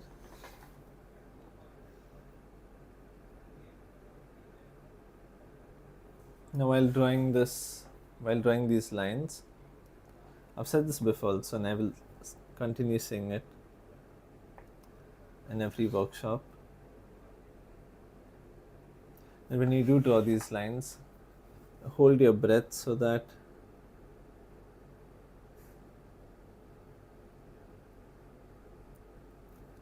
your lines do not, waver.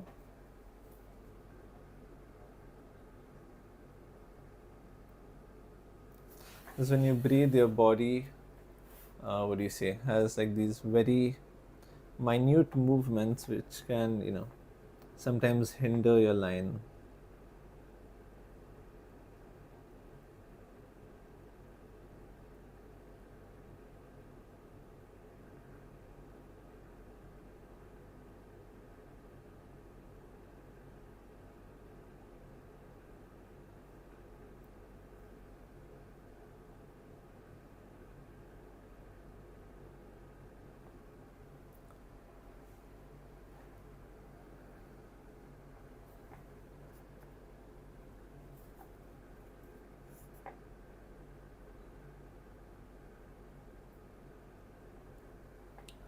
Okay.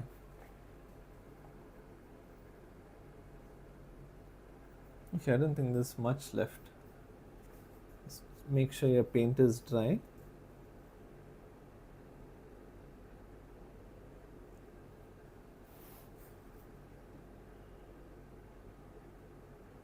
If at all I end up blocking the screen like this with my head, please let me know. Because I can get a little carried away while I'm painting.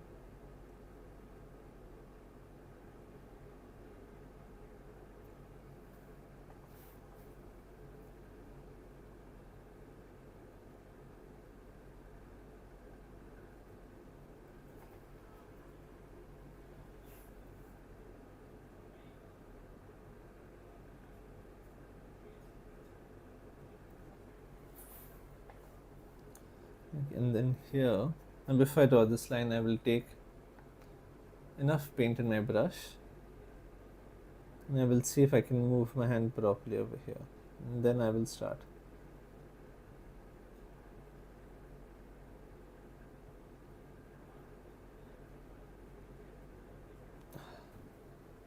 Like that.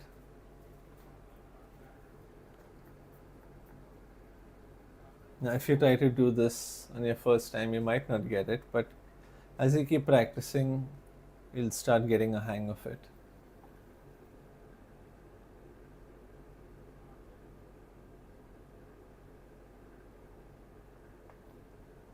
My God, I think I'm in love with this brush.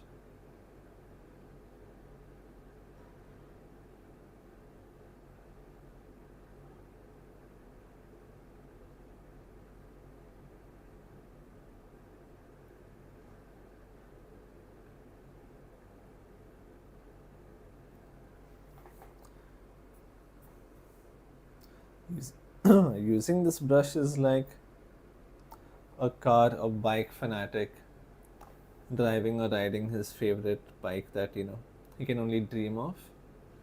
That's the type of result this brush is giving me.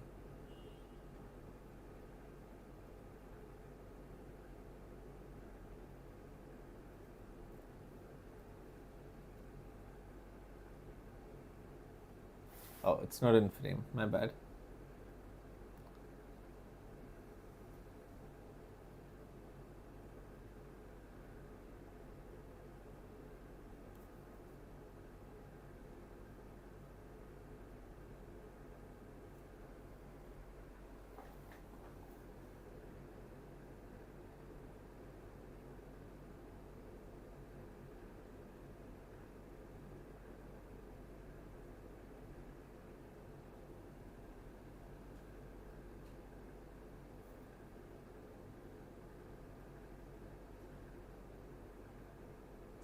So I'm doing the red part first, as I'm already using red.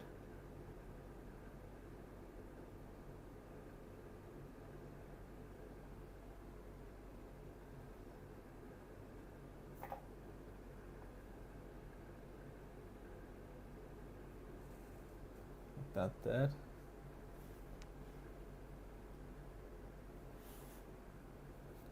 Okay, now I can do this hand, or these hands over here.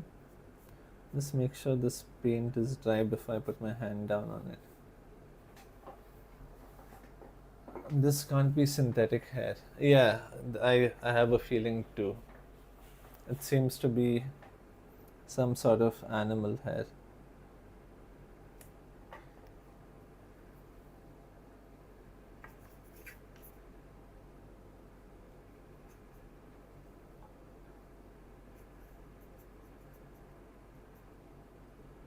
This hair is way too thin and way too soft also for it to be synthetic.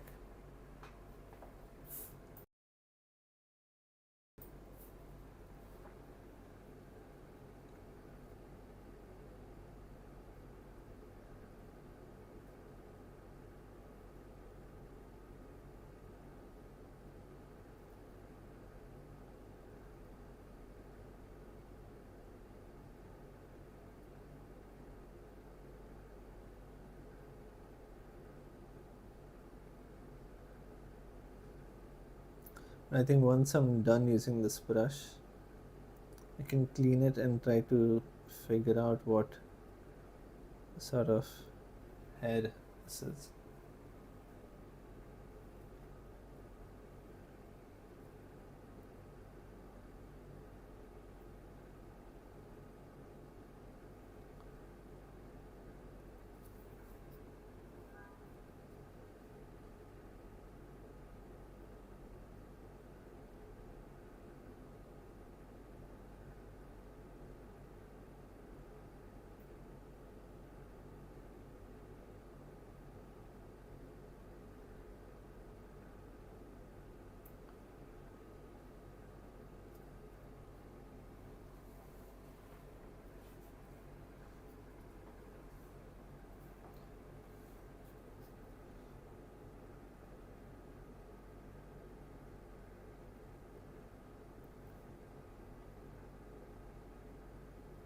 Oof, it's very clean.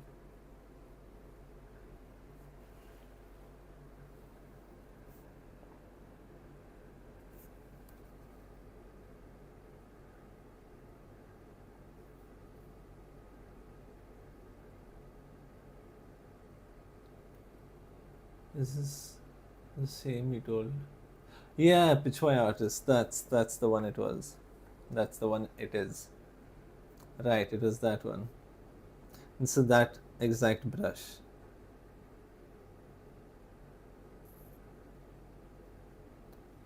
But for that one, I didn't, really have a part where I could do it in this sort of linear way. But yeah, this is the Pichwai artist.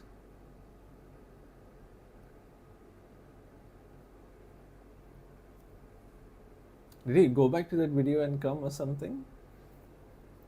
Or did he just like randomly remember while watching?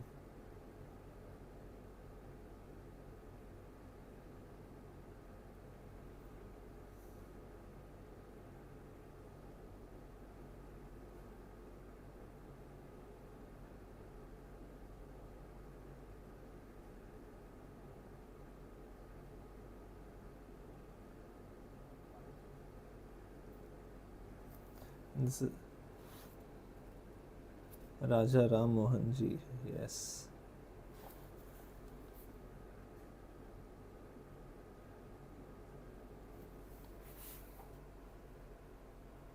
Oh, you remember? Oh, okay, that's nice.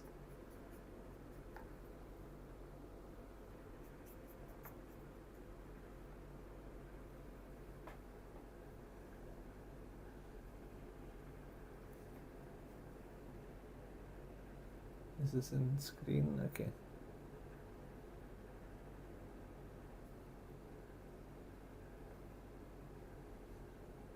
I don't think it's Raja Ram Mohan. I forgot his name, but I think it was something else.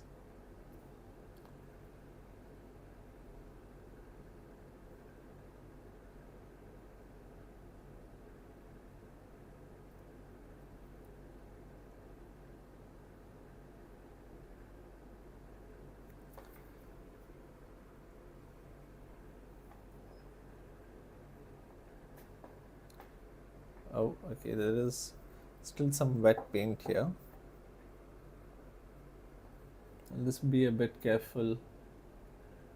Oh, he once took a workshop with Rooftop. Oh, that's nice. So, were you able to speak to him as well for the workshop, or was it more like a listening based workshop?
It was Lotus.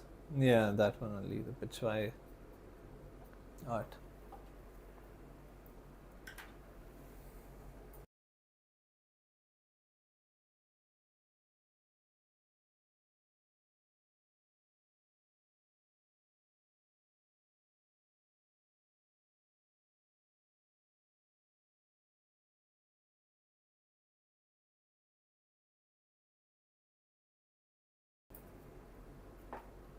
Mm.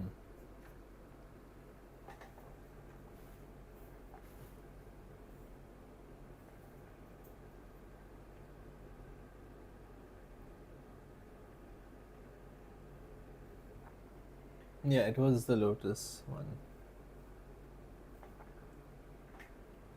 Okay, now over here.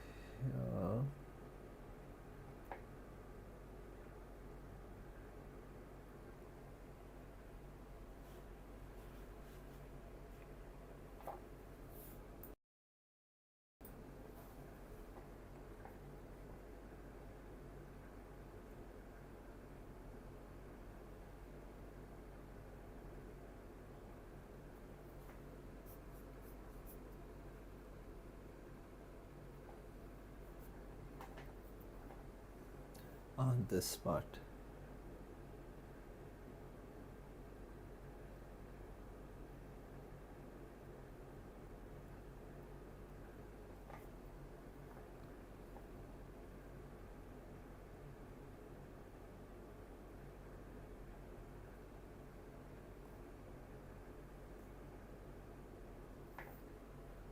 Okay, now let me see if there is any other spot. If I do that, I will just zoom out.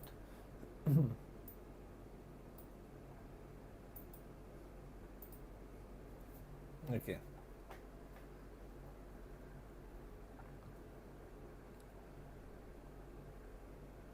I'm just having a look and seeing whether Here the arms, sorry, the hands, over here and over here also, the lips as well.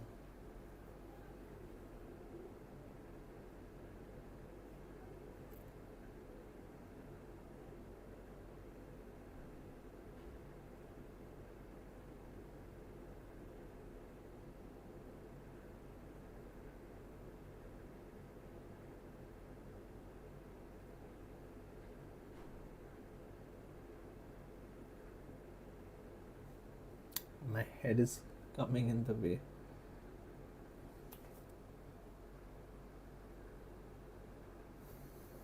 We have the nose also.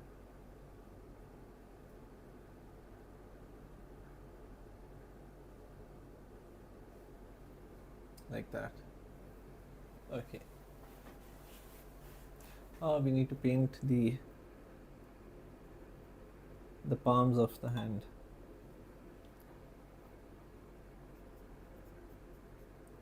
His name is Raja Ram Sharma ji.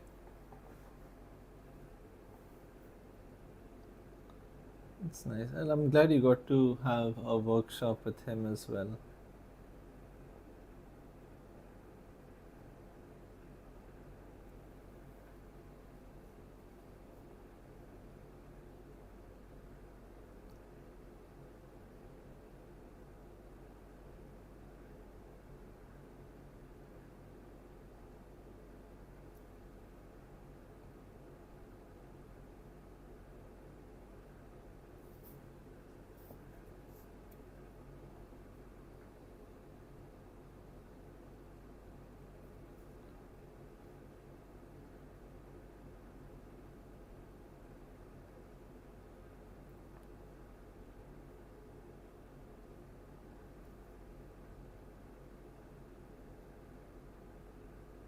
I wonder if he made this brush because it seems very, DIY type. This is the wood that is used, the tip of the brush.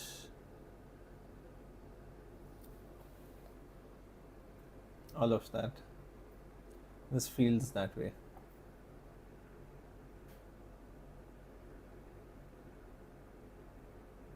Could most likely be a brush that he just made by himself.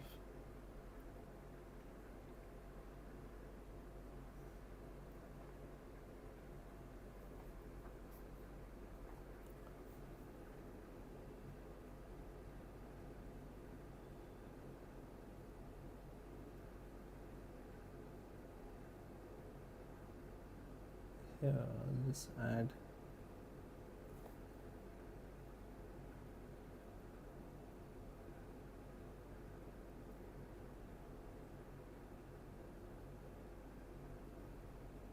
Oh, that wasn't supposed to be there.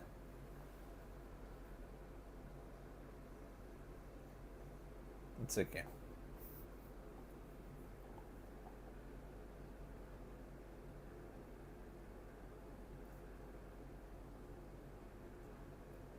You can cover that up.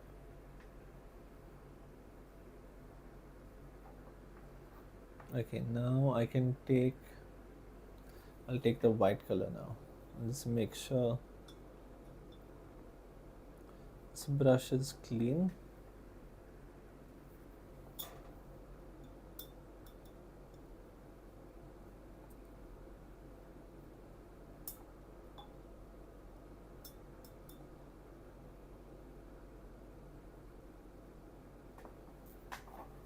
Let's look at the brush. Yeah, this does seem to be some sort of tail.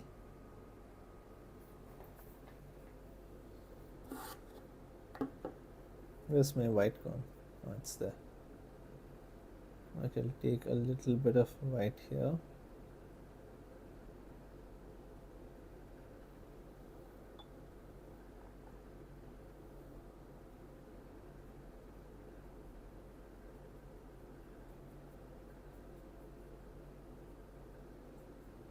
Make sure we mix it properly.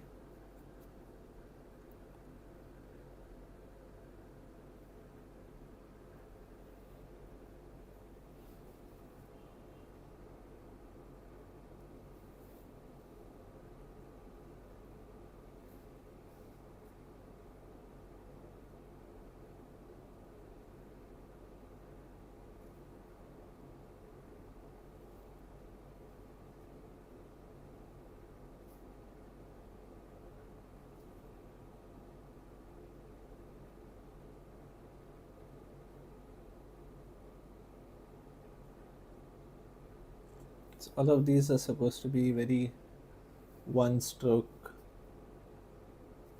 It's too much.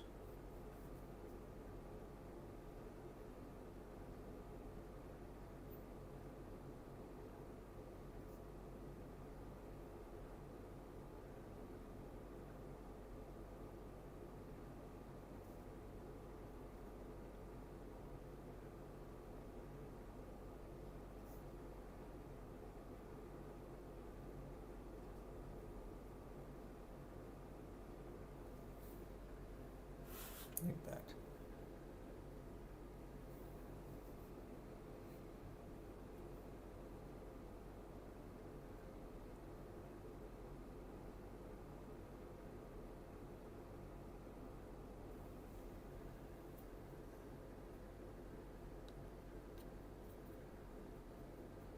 If you feel that you have too much water in your paint, you can always add a bit more paint to it.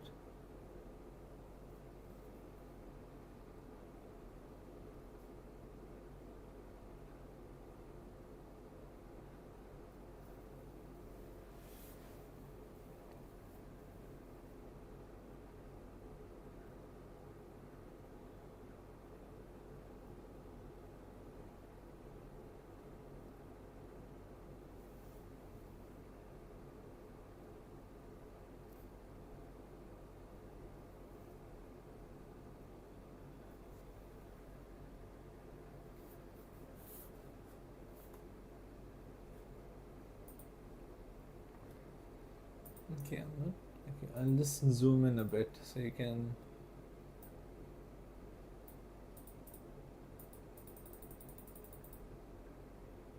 see what I'm doing.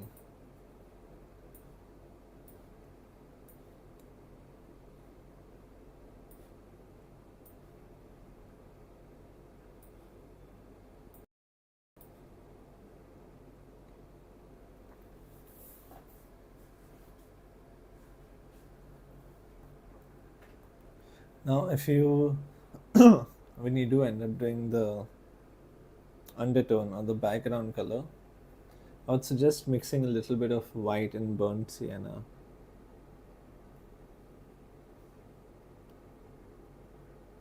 I seem to have miscalculated a bit, but that is okay. That's the whole point of this workshop, where you not only learn with whatever knowledge I have, you learn from the mistakes as well that I make.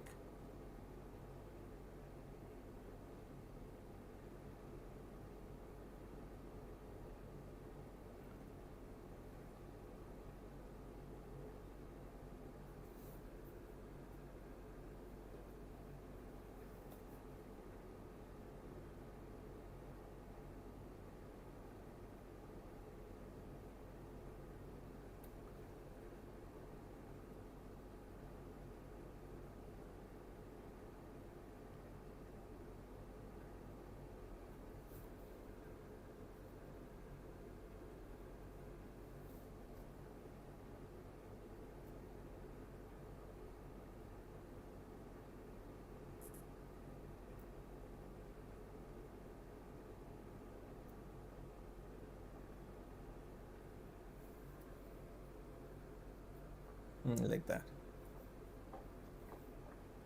Think I should add some background music to this live. What do you all think? Is this okay, just watching me paint, or would you like some background music as well added to it?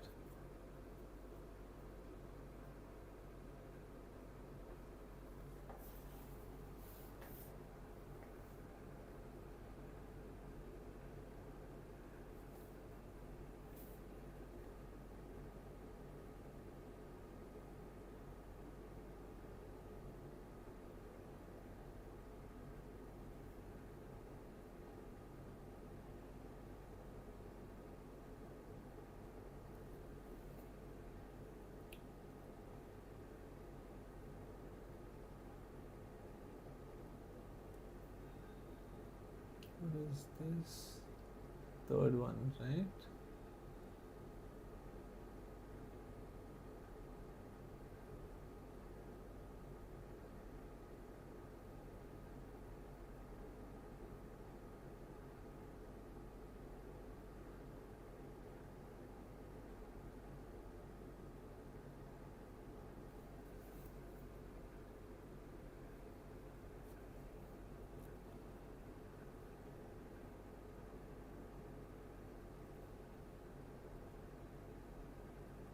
And this one here, like that.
You can see this is what we've done so far. So okay guys, I think I'll end this live over here today. I think what I can do is I can create a part 2 to this live where I complete this painting as well. Right? I would switch to the front camera, but it is currently dead. So thank you so much for watching, and I hope you got to learn something new from this. Maybe it could be a technique, maybe the colors, or maybe just the process in itself. So I have one more workshop coming up at 5:30. So I hope you join me over there, and I will see you again in the evening. Thank you.